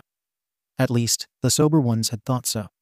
At first, he just started crying in a corner, not doing much. But then, something seemed to snap. He turned into a Bakugou clone, yelling at people and trying to smash things. He tried to pick a fight with everyone except for his boyfriends, which at another time would have been considered sweet. They actually had to go and get some of the others to try and help calm him down. But nothing seemed to work. Even Bakugou and Todoroki had no effect because they just told Midoriya how much they loved him. A door opening caught everyone's attention, though as a purple-haired general studies student walked in. He quickly surveyed his surroundings and was immediately confused. What's going on? Ojiro knew that it wasn't really the best thing to do, but it was their only option besides getting an adult. Before we explain, do you think you could make Midoriya fall asleep? He's kinda going on a rampage right now. Hearing his name, Midoriya stomped over. You want to go? I'll beat you with one arm tied behind my back. Ojiro's sweat dropped. No thank you. Shinso raised an eyebrow at the behavior from the green-haired teen, but decided that questions could wait for now. Hey, Izuku, do you want to fight me? Huh, of course I want to. Sleep till you're sober. And just like that, Midoriya fell to the ground, asleep. Huh, who knew he was an angry drunk? Shinso squatted down and poked Midoriya. We certainly didn't. He's worse than Bakugou. Thanks though, for the help. Although. What are you doing here? Yaoyorozu asked. Shinso looked up and grinned. Didn't you hear? From now on, I'm a Class 1 student. Midoriya groaned as he woke up, rubbing his head. He had a bad headache, and the sun shining into the room didn't help at all. He threw his arm over his eyes, not ready to get up. His head was pounding, he was sore all over, and he didn't remember what happened last night after his mom left. Hey, time to wake up. I brought you some coffee and pills to help with the hangover. Midoriya moved his arm to see Bakugou standing above him, coffee mug in one hand and pills in the other. Hangover? Did I drink something last night? Midoriya slowly sat up and looked around. He was in Bakugou's room. Yeah, we all did. Ashido and Zero brought out some booze last night after Auntie left. We only had 1 cup each, but it was more powerful than we thought. I don't remember much besides getting help up to my room with you and Shoto. He's puking in the bathroom, in case you're wondering. Midoriya took the pills and the coffee, downing the pills with the hot beverage. I'm guessing he's not the best when it comes to alcohol, not that I'm one to talk. Bakugou nodded, then growled. Knowing Zero, he probably filmed it all. After we get ready we can find him and destroy his phone. Midoriya nodded. I want to see it first though. Then you can destroy it. He set down the coffee and instead looked at his phone, seeing he got a text from his mom that she got home safe. He smiled and texted her good morning, then put his phone down in favor of the coffee. The bathroom door opened and Todoroki stumbled out, looking a little worse for wear. He sighed and collapsed onto the bed, groaning. I'm never drinking again. Hey, you'll get used to it. Plus, that was some really hard shit. I have no clue how Mina and Hanta got their hands on it. Bakugou sat next to his boyfriends. We still have class today, you know. Midoriya and Todoroki both groaned, not wanting to go but knew they had to. So, everyone got ready, from eating to getting dressed, and headed off to the school. Midoriya realized during their walk that they had slept in the same bed, which caused him to flush. He had been planning on sleeping on the couch at most, because he didn't feel that close to Todoroki and Bakugou yet. Oi, Deku, I've been thinking about something. Do you think All Might and Auntie might actually hook up? Midoriya paused, remembering what his mother confessed to him last night, and the fact that All Might appeared to like her too. He also realized that his idol and his mother had been alone together last night. There were so many scenarios running through his head. Izuku? Todoroki snapped his fingers in front of Midoriya's face, snapping the green-haired teen out of his thoughts. Huh? Oh, I mean, it is possible. Leaning toward likely. Midoriya started mumbling about different scenarios where All Might and 𝐭 hook up, if they have by now, if they were likely to today, etc. Luckily, his boyfriends and pretty much everyone in the class was used to it by now, as he didn't stop mumbling, even as he sat down in his seat. It wasn't until Aizawa-sensei slammed a clipboard on his podium that Midoriya snapped out of it, causing everyone to sigh in relief. So, I'm sure some of you might have heard, but we have a new student transferring into this class. Shinso. As soon as his name was said, Shinso entered the classroom, failing to hide his happiness. He stood in front of the class and bowed. "Hi, it's nice to be here. Shinso, you can go sit next to Midoriya," Aizawa said before getting out today's lecture. Now that he said it, everyone noticed the class was shifted slightly to make room for another desk, which was right next to Midoriya, much to his boyfriend's displeasure. And in case any of you are wondering, not that I care, Shinso moved to this class on the condition that he tries to help with Midoriya's memory problems using his quirk, brainwash. Everyone, including Midoriya, perked up at that. That wasn't really a good reason by itself to move the purple-haired teen into the class, so there must have been another reason. And the fact that they wanted to try the quirk on Midoriya in the first place was weird. Bakugou and Todoroki felt protective though. They remembered what happened at the sports festival, and they did not want a repeat of Midoriya breaking his fingers. So, they were pretty tense when Shinso sat down next to Midoriya. Midoriya, however, only pulled out his classmate analysis book and turned to Shinso, holding out his hand. "Hello, my name's Midoriya, but I'm guessing you already knew that." Shinso chuckled.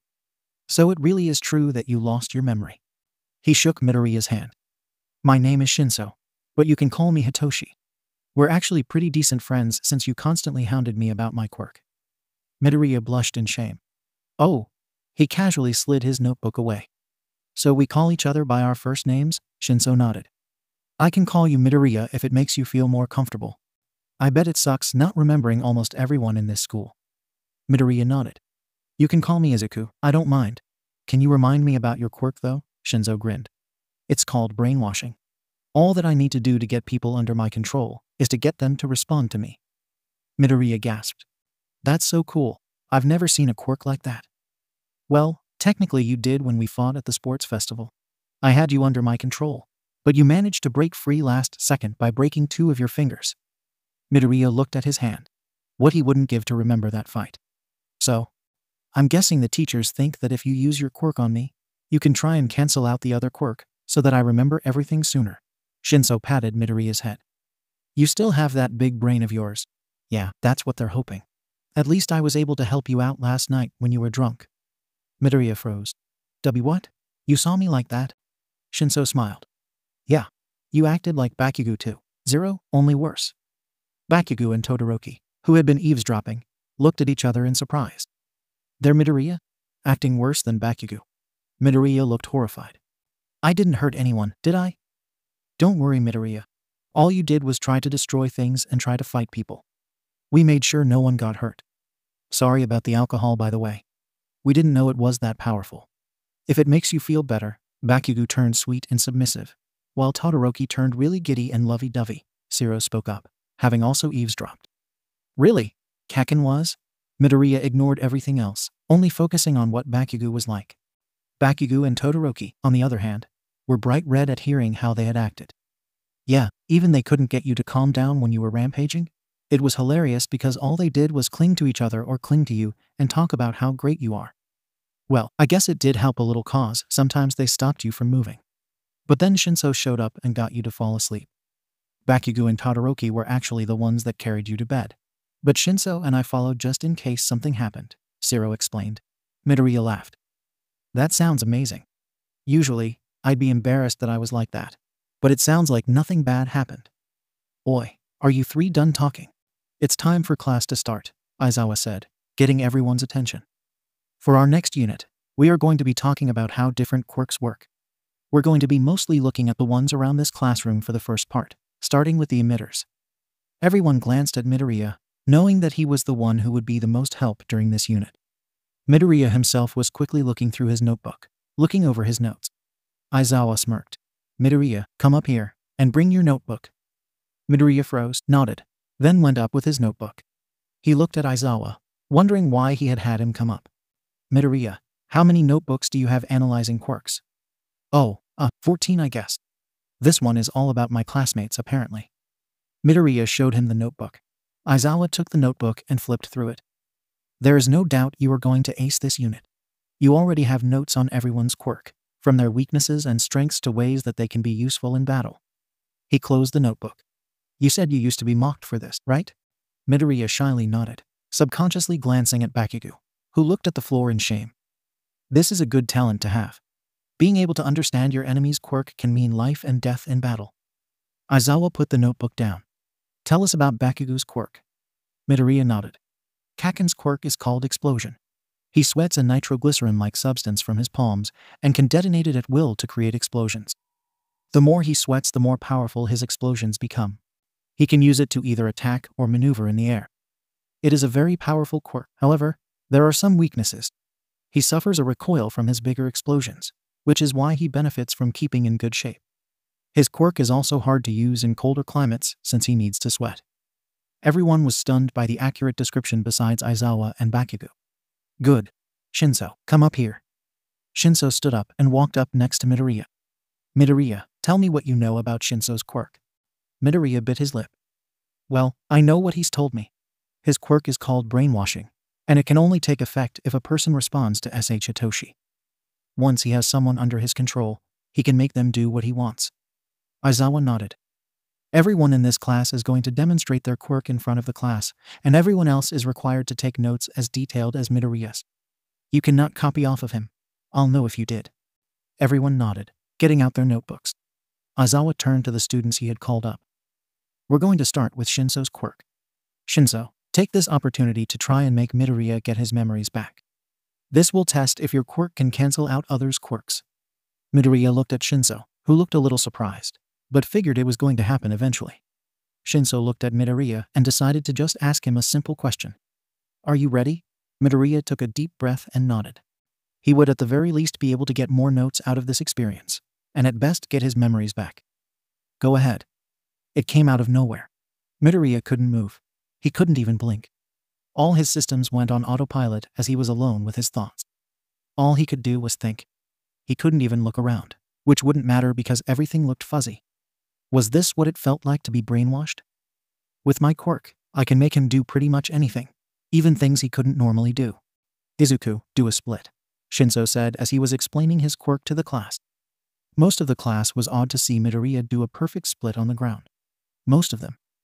He can already do that, Todoroki spoke up. A few smirks along with confused looks were sent his and Bakugou's way. Just how do you know that? 𝗵𝗃? Ioma asked with a flirty tone. Bakugou was the first to get what they meant and turned bright red. It's nothing like that, you fucking idiots. We all trained together, and we were having a competition to see who was the most flexible.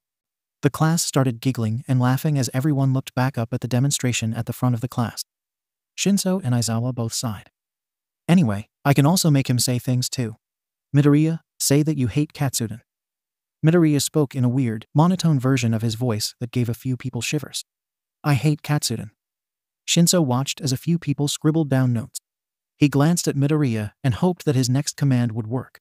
Midoriya, you will now be released of the villain's quirk that affected your memories and emotions.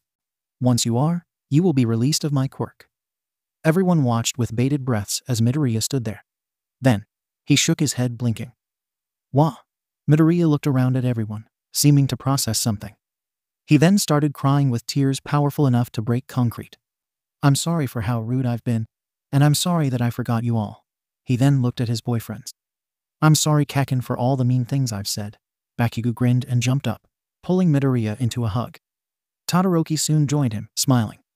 I'm guessing you remember everything now? Midoriya nodded, still crying, and pulled his two boyfriends into a tight hug. Deku! Uraraka sobbed too as she jumped up and hugged the three boys. Before anyone realized it, everyone was pulled into a group hug, despite some people's protest, including Aizawa. Hey everybody! Present Mike walked in to find everyone in a group hug, some crying. He didn't know what to do, so he just stood there for a second. Till he saw Aizawa, that is because as soon as he saw his boyfriend he joined in. Aizawa sighed. Why are you here, Hisashi? And why are you joining in on this mess? What? Can't I say hi to my boyfriend and ask for a birthday kiss, Tilda? Present Mike responded, hugging Aizawa. Present Mike? When did you get here? Midoriya asked from the middle of the group hug. Everyone slowly spread out, realizing that there was another teacher there. I just got here. I saw the group hug and decided to join in, he grinned. I also just wanted to see my boyfriend before our birthday dinner. He pulled Aizawa in for a hug, despite the latter's protest. Wait, you two are dating? Kirishima pointed at the two accusingly. Since when? Since the beginning of last year, 3 voices said at once. Shinso, Midoriya, and present Mike all looked at each other, a little put off by how in sync they just were with each other. How did you two know? I know everything there is to know about all the top heroes, and Shinso is a huge Eraserhead fan. Plus, it wasn't hard to figure out between how clingy you were and the gifts exchanged on Valentine's Day. And the fact that Shinso and I overheard you two talking about a date, Midoriya explained. Everyone silently agreed at that moment that Midoriya's true quirk was not super strength, not tears, but analyzing everything. Nothing could be hidden from him, and that scared a lot of them. The weekend was here, and with it brought a mission. A spying mission to be exact. See, on Thursday night, after talking about how Midoriya got his memory back, Midoriya confessed to her son that her and former #1 hero All Might, also known as Toshinori Yagi, were going on a date that Saturday. Midoriya congratulated his mom, seeming really cheery. As soon as they hung up though, Midoriya had screamed, scaring the shit out of the Bakugou and Todoroki, who had been playing cards. Midoriya, what's wrong? Kirishima asked, his voice a little high from the scare. My mom and All Might are going on a date. Everyone froze. They all had a running joke about it, but no one really expected it to happen. They were all happy, of course, but so many other emotions were going through them. Don't worry everyone, us girls came up with a plan for this, Ashido yelled, texting on a group chat made for the girls of Class 1A. Auntie. And All Might. What? Bakugou grabbed his hair and pulled on it, trying to understand what was going on. My theories. Todoroki was in his own happy world. He was thinking about all his theories, which were more likely to come true now, which were more unlikely, basically just like any hardcore fan of a show. For example, an anime about superheroes. Midoriya was thinking about all the possible scenarios that could happen in his mind, running calculations based off of everything he knew about his mother, All Might, and pretty much anything else. This could either be a disaster or a huge success if he chooses the fork. A knock on the door made everyone freeze. Midoriya looked at everyone, then went over to the door to answer it. All Might? Hello, Izuku. I was wondering if you could help me. All Might trailed off when he noticed the group of people in Bakugou's dorm staring at him. Is this about the date? Midoriya asked. All Might nodded and smiled at him. I know that it might be a little awkward, but I figured since you know 𝐭 the best, you could help me plan it out? Midoriya shook his head furiously. Of course I can help. Oi, I can help too. I know Auntie pretty well, and I'm the most romantic in my relationship, Bakugou grinned. Didn't Midoriya say that Todoroki was the most romantic though? Kirishima asked in a teasing voice, grinning. Shut up, stupid hair, Bakugou growled at the redhead. We'll all help plan it, Ashido announced. The girls and Ioma can help make it romantic. Midoriya, Todoroki, and Bakugou can help us out with what Midoriya's mom likes. And the boys can help you choose how to dress and everything. All Might couldn't even protest as he was dragged down into the common room by the Bakugou and Midoriya and Todoroki. A few people were already there, but soon all of Class 1A was seated around a coffee table, several papers and maps laid out on said table. All right, Deku, what is your mother's favorite food? Uraraka asked. Katsudon, Midoriya replied. Auntie and Deku share a lot of similar traits, Bakugou commented. Yaoyorozu nodded and circled a few restaurants. Dessert. It's chocolate cake with vanilla frosting, right? Sato asked. Yeah, how did you know? Midoriya asked, looking at the bigger team. It's the cake you told me to make for her birthday, remember? Sato replied, smirking proudly. Midoriya's eyebrows furrowed. Actually, I don't. There are a few patchy parts from the days during my memory loss. That's weird, Asui commented, sticking her tongue out in thought while leaning against Uraraka. Midoriya shrugged. It doesn't really matter. It was only a few days. Anyway, what's next? We were actually planning on going out for lunch, not dinner. All Might spoke up, finally managing to get a word in. Oh, then you want to go to this cafe. Todoroki took the marker out of Yaoyorozu's hand and circled a cafe on the map. They have a couple's lunch special where you get a discount and a free pastry if you come with a date. All Might blushed. See couple? Blood came out of his mouth, which prompted Midoriya to hand him a handkerchief. That's a great idea, Todoroki, Ashido cheered, grinning. What about flowers? Girls like flowers, right? 𝗵𝗲 asked. Everyone looked at him, shocked that he actually had a good, not perverted idea. What? It's in every dating game. You need to spend time with a girl and give her a few gifts before you can go on a date with her, but not too many. And when you do go on a date, you get extra points for giving her flowers she likes. People wanted to argue, but he actually made a good point. No one could think of an argument against what he said. She likes baby's breath and begonias. You could probably find a bouquet of them at any flower shop, Midoriya said, looking on the map for flower shops and circling them. Oh, what are we going to do for outfits? They're going out to lunch at a cafe, so it can't be too flashy. But I feel like it should be more than casual. Kirishima scratched the side of his head, trying to think. How about business casual? Ejiro suggested. Yeah, that's perfect, 𝐻𝐵 grinned. Not that anyone could see. What's everyone talking about? Everyone looked to see Shinso approaching them, yawning. Midoriya grinned. Hitoshi, we're planning out a date between my mom and 𝗬𝗏. Come join us. Shinso raised an eyebrow, but sat down anyway. A date? Yeah. 𝗬𝗏 asked my mom on a date today, while after we got out of school. 𝗬𝗏 wanted help planning out the date, so all of us are forming a route and stuff for this Saturday. So far we got a cafe for lunch. What flowers 𝗬𝗏 is getting, and a dress code, Midoriya explained. Shinso looked at the map they had been drawing on the table. He grabbed a marker and leaned over Ejiro, who started blushing slightly, to circle a place on the map. A walk through the park would give them a chance to just talk and walk off the lunch. Bring an umbrella though, because there is a slight chance of rain. That's a good idea, Ejiro said, smiling slightly. My mom and I used to go on walks when I was younger. Midoriya started reminiscing about his childhood with his mom. Lunch, and then a walk through the park. Is this what people usually do on dates? 𝗬𝗏 asked. Have you not been on a date before? Kaminari asked. 𝗬𝗏 looked down, twiddling his thumbs. I've been more focused on being the symbol of peace than romance. Everyone could understand that. Plus, if you actually got to know 𝗬𝗏, he was a bit dorky and awkward. You know, Auntie also has wanted to see a new movie that has recently come out. You could eat lunch, see the movie, and then end the date with the walk, Bakugou pointed out, circling a movie theater. Hey, this is something I just thought of. But Bakugou, when you marry Midoriya and Todoroki, are you still going to call Midoriya's mom Auntie? Because, as it is, it sounds like you're dating your cousin. You don't want to marry your cousin, right? 𝗬𝗏 joked. Oh, I didn't know you were from the South, Bakugou. 𝗬𝗏 chuckled. Everyone gave him confused looks. 𝗬𝗏 shrugged. It's an American joke. All right then. I think we have our route planned out.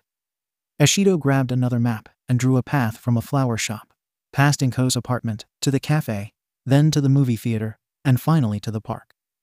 You just have to follow this path. 𝗬𝗏 smiled and happily took the map. Thank you all for helping me. Oh, we're not done, Kirishima grinned. Yeah, the boys will help you get ready on Saturday, while us girls and 𝗬𝗏 will help 𝗒𝐽, Ishido explained. We'll make sure your date is the best. Midoriya cheered, smiling happily. And so, on that Saturday, 𝗒𝐭 Midoriya was surprised by her very own stylist team. The girls and 𝗬𝗏 styled 𝗒𝐭's hair, made her an amazing breakfast, and, thanks to Yaoyorozu who ruined the economy a little, provided her with a cute dress for the date. They also gave her some light makeup and a mani-pedi. On the boys' side, Bakugou made everyone breakfast. They went over some more things 𝗒𝐭 liked, and some things to say and do on a date. Also, again thanks to Yaoyorozu who again ruined the economy a little, provided 𝗬𝗏 with a dress shirt, slacks, new shoes, and a jacket. They styled his hair the best they could, using Todoroki's left hand a straightener. It didn't work though, and 𝗬𝗏's hair stayed the same. In the end, the boys sent 𝗬𝗏 off with the map and a ton of advice. Which brings us to now. Most of Class 1 was now sitting in a cafe, spying on 𝗒𝐭 and 𝗬𝗏. Most people had paired off with their partners, of course. Midoriya, Todoroki, and Bakugou had gotten a booth together. Uraraka and Asui got a table together. And Kaminari and Kirishima got a different booth with Gyro and Yaoyorozu.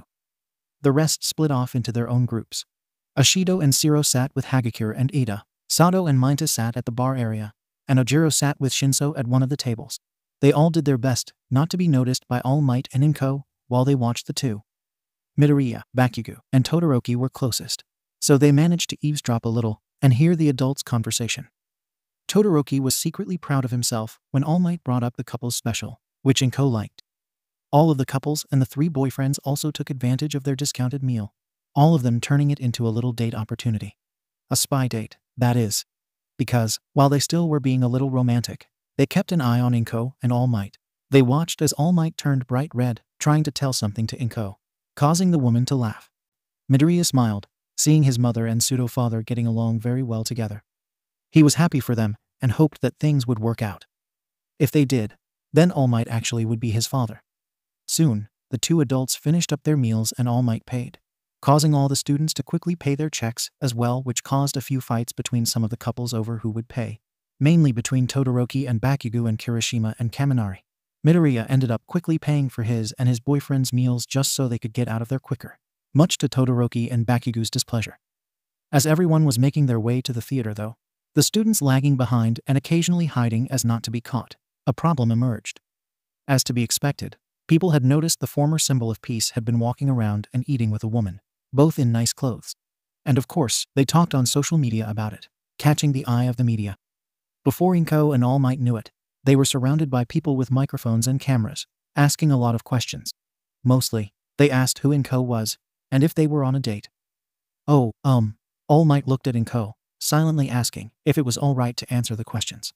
In response, 𝗻𝐽 nodded shyly while blushing. All Might smiled and looked back at the reports. This is 𝗻𝐽 Midoriya, and yes, we are on a date. He himself was also blushing. Meanwhile, the students were watching from bushes and around a corner. Bakugou facepalmed while the others exchanged worried looks. Before anyone could react though, Bakugou rushed up to the reporters, little explosions in his hands. Stop messing up their date, he yelled, glaring at the reporters. All Might coughed up blood in surprise while 𝗻𝐽 looked shocked and worried. Kakin no. Midoriya rushed over and grabbed Bakugou by the middle, picking him up effortlessly and smiling apologetically at the adults. Bakugou swore repeatedly and yelled at Midoriya to put him down. Sorry about that. You really should let my mom and All Might continue on their date though. He quickly rushed away with Bakugou slung over his shoulder back to the others. Everyone was laughing at some degree over the incident, even Ida and Todoroki. Midoriya set Bakugou down, but had to grab his arm to keep him from running back over to the reporters, who were slowly backing off to their credit. Fucking Deku. Why the hell do you have to be so strong? Bakugou growled at Midoriya. You know why, Kakin. Anyway, you can't treat the press like that. They'll say bad things about you, Midoriya said while pulling his explosive boyfriend further away from the corner. His phone dinged, so, while keeping a hand on Bakugou, he pulled it out and saw a message from his mother. Guys, can you hold on to Kakin for a sec? Sato, Todoroki, and Kirishima nodded and grabbed onto Bakugou, much to the latter's protest. Midoriya smiled in thanks and opened the message. Are you and Katsuki following us? Midoriya looked at the group he was with. Shinso, Ojiro, Hagakure, and Mainta had to leave right before they ran into the reporters. So now it was just him, Todoroki, Bakugou, Uraraka, Asui, Kirishima, Ida, Kaminari, Sato, Shiro, Ashido, Jiro, and Yaoyorozu. 13 people in total that were still stalking the adults on their date. Well, us and 11 others. We just wanted to make sure the date went well. It didn't take long for Midoriya to get a reply from his mother. Izuku, while Toshinori and I appreciate it, it won't really feel like a date unless you aren't following us. Midoriya sighed. Alright, my mom said that it won't feel like a date unless we leave, so. The others nodded in understanding, saying that they'll meet back at the dorms, then slowly left till it was just Midoriya and his boyfriends left. Alright, we left. Good luck with the rest of your date. Midoriya smiled and took Bakugou and Todoroki's hands. Well, since we're here, do you guys want to go on our own date? We might as well, Todoroki said, smiling slightly. Yeah, but we're paying this time, he glared at Midoriya, telling him to just try and protest. Midoriya sweat dropped. We were going to get left behind. And besides, what's wrong with me paying? Just because. Because we want to pay and want you to not have to pay, Todoroki explained. Midoriya sighed and shook his head, realizing that if he ever wanted to pay for a date, he would have to be sneaky about it. Either way, the three still went on a short date, deciding to just walk around and check out different shops. Eventually, they went back to the dorms to find almost everyone watching the news on a TV in the common area. Kirishima was the first to notice them and grinned as he waved them over. The three walked over to see a woman covered in scales sitting at a desk.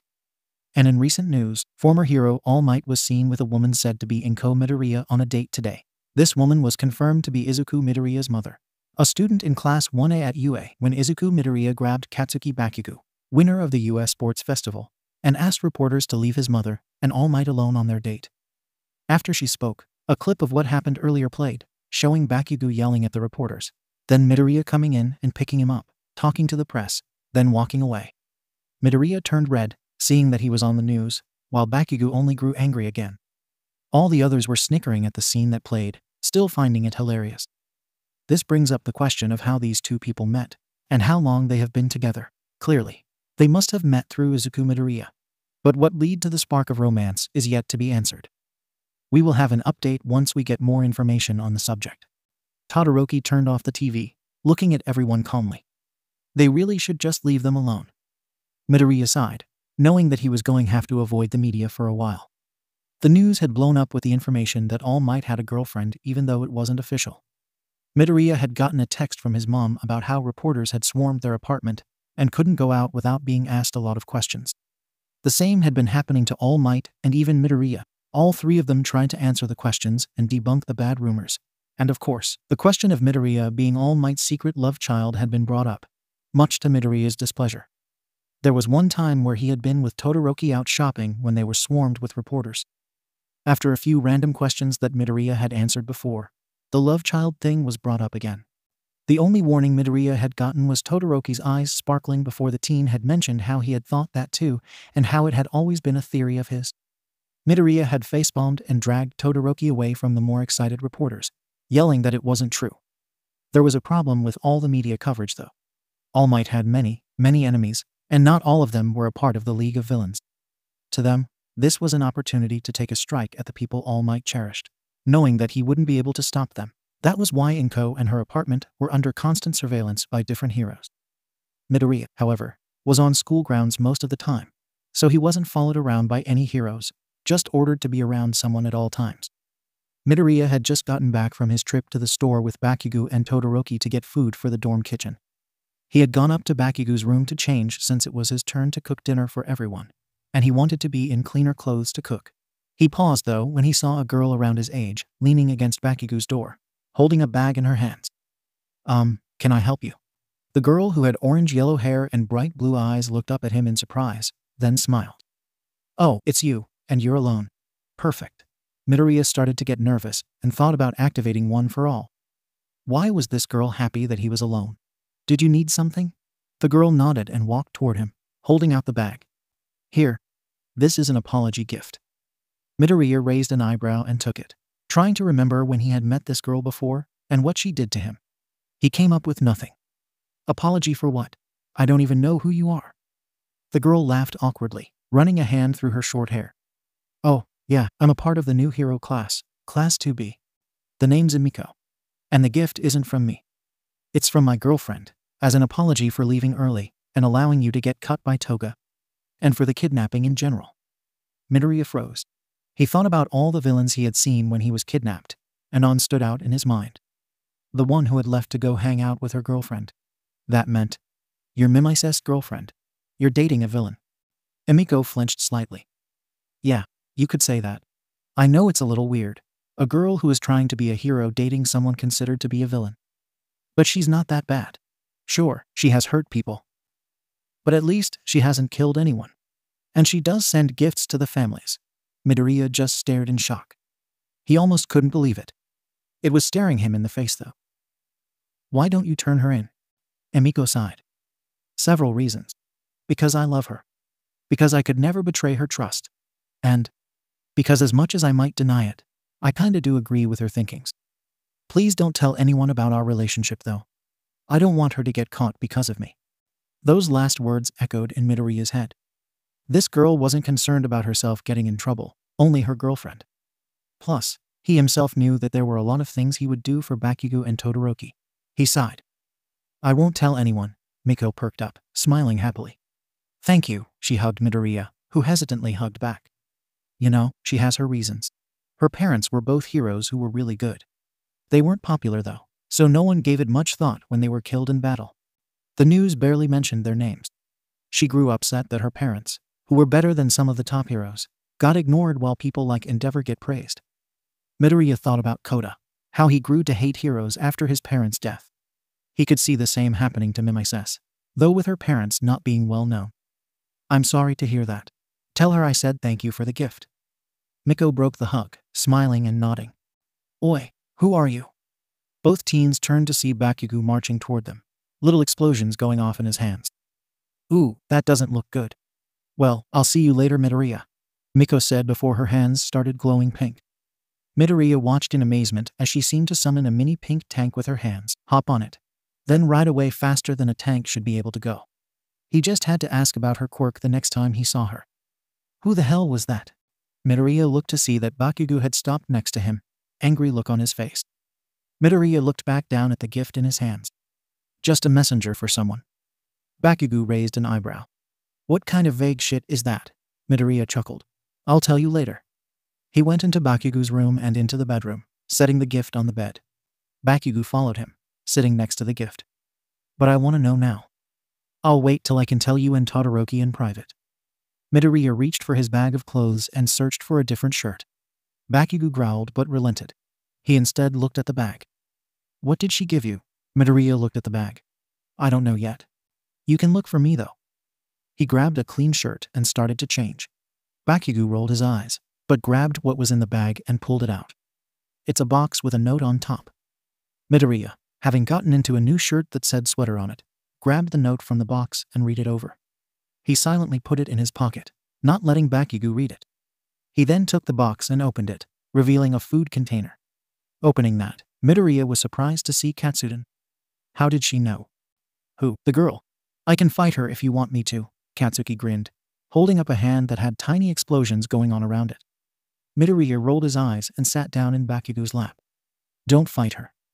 Don't fight who? They both looked up to see Todoroki standing a few feet away from them. Bakugou smirked and wrapped his arms around Midoriya. A girl who gave Deku a gift. He said that he wouldn't tell us who it was until you were here, and we were alone. Bakugou looked at Midoriya, smirking more. Half and half is here. We're alone. Now tell us. Midoriya sighed, realizing that Bakugou had him trapped with his arms and with his words. Do you two remember 𝗵𝗲𝗄, the villain who copied other people's quirks? Well, she has a girlfriend, who happens to go to this school. Todoroki gave him a blank face, while Bakugou's morphed into anger. You mean the girl is dating a villain? And she's a student at this school. What the hell? Midoriya looked down and played with the container in his hands. Pretty much. 𝗵𝗲𝗄 felt bad about me being hurt, and her leaving a little bit before All Might showed up. She also felt bad about the whole kidnapping thing in general. And from what her girlfriend told me, she is a lot like 𝗂𝗧, only her parents weren't well known. Like 𝗂𝗧? What the hell do you mean by? Oh, it clicked in Bakugou's head. Her parents were heroes who were murdered. If her parents were murdered by a villain, then why would she become a villain herself? Todoroki asked. Midoriya quickly explained to them what Emiko had told him, all the while thinking about how 𝗂𝗧 could have gone down that same path. Anyway, please don't tell anyone, especially the teachers, about what I told you. The girl didn't want 𝗵𝗲𝗄 to be arrested because of her and betray her trust. Plus, 𝗵𝗲𝗄 doesn't seem like that much of a threat since she won't kill. Todoroki sighed. This is a bad idea, but all right. Bakugou growled. I don't like it. And I don't want her coming anywhere near you. But I won't tell anyone either.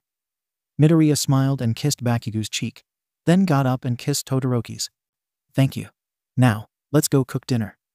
Midoriya walked out of the bedroom, putting the Katsudon in Bakugou's fridge, then with his boyfriends went down to the common room.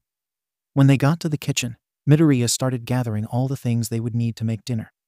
A problem emerged though when Midoriya noticed that they were missing a few important ingredients. Oh, I guess we'll have to run to the store again, Midoriya mumbled, making sure he still had his wallet on him. Are you both coming with? Of course. You need to be watched at all times, remember, Todoroki said while moving over to Midoriya. I'm coming too, Bakugou yelled, following after the two as they left for the store. The way there was pretty uneventful. The three talked as they walked the few kilometers away to the local grocery store. They were only missing a few things, so it didn't take long for them to pay and leave. Midoriya noticed something on their way back though. A few meters away, a person in a dark hoodie and black pants was following them. They had been since the three left the store. Midoriya looked at Bakugou and Todoroki to see if they noticed, but they were too busy arguing about different spicy foods. Midoriya looked back to see the person was gone, and allowed himself to relax a little, figuring it was just someone who happened to be going to the same way. That is, till a minute later, and the person was standing ahead of them, just staring. This time, Todoroki and Bakugou did notice the person, and both of them stepped in front of Midoriya. Don't be like that. Just give me the boy and walk away, the figure spoke, revealing they were male. Like hell we'll do that, Bakugou yelled, explosions going off in his hand that wasn't holding a bag of groceries. Todoroki glared at the stranger, the air around him growing colder as he activated his ice. He and Bakugou were both ready for a fight. Midoriya moved in front of his boyfriends, pushing them behind him. We can't fight, remember? He whispered to them. He then looked at the man in front of them. What do you want? All Might got my brother arrested. It only seems fair that I take away the boy who is like his son. The man held out his hands to the side. As he did, rocks and pebbles started to float up and around him. Midoriya looked at his boyfriends, both of whom had gotten into a fighting position. He didn't want them to fight. He didn't want them to get in trouble over him. He subconsciously thought about how that must have been how 𝐼𝐼𝐼𝐼 was feeling. He pushed all that away, though, as he quickly assessed the situation. The man's quirk had to do with rocks, so they had to get somewhere without rocks. Midoriya quickly looked up and got an idea. He activated One for All, grabbed his boyfriend's arms, then jumped up high into the air, where there was nothing but clouds. For a second, ignoring Bakugou's yelling and Todoroki's surprise, Midoriya thought that they were going to get away. He was proven wrong though when a giant boulder came hurtling at them. Midoriya was about to get ready to fling his boyfriends away, till he noticed he was suddenly thrown to the right with Bakugou. Midoriya and Bakugou realized too late what had happened. They watched in horror as Todoroki, who had used his flames to push the two away, was hit by the boulder. Shoto.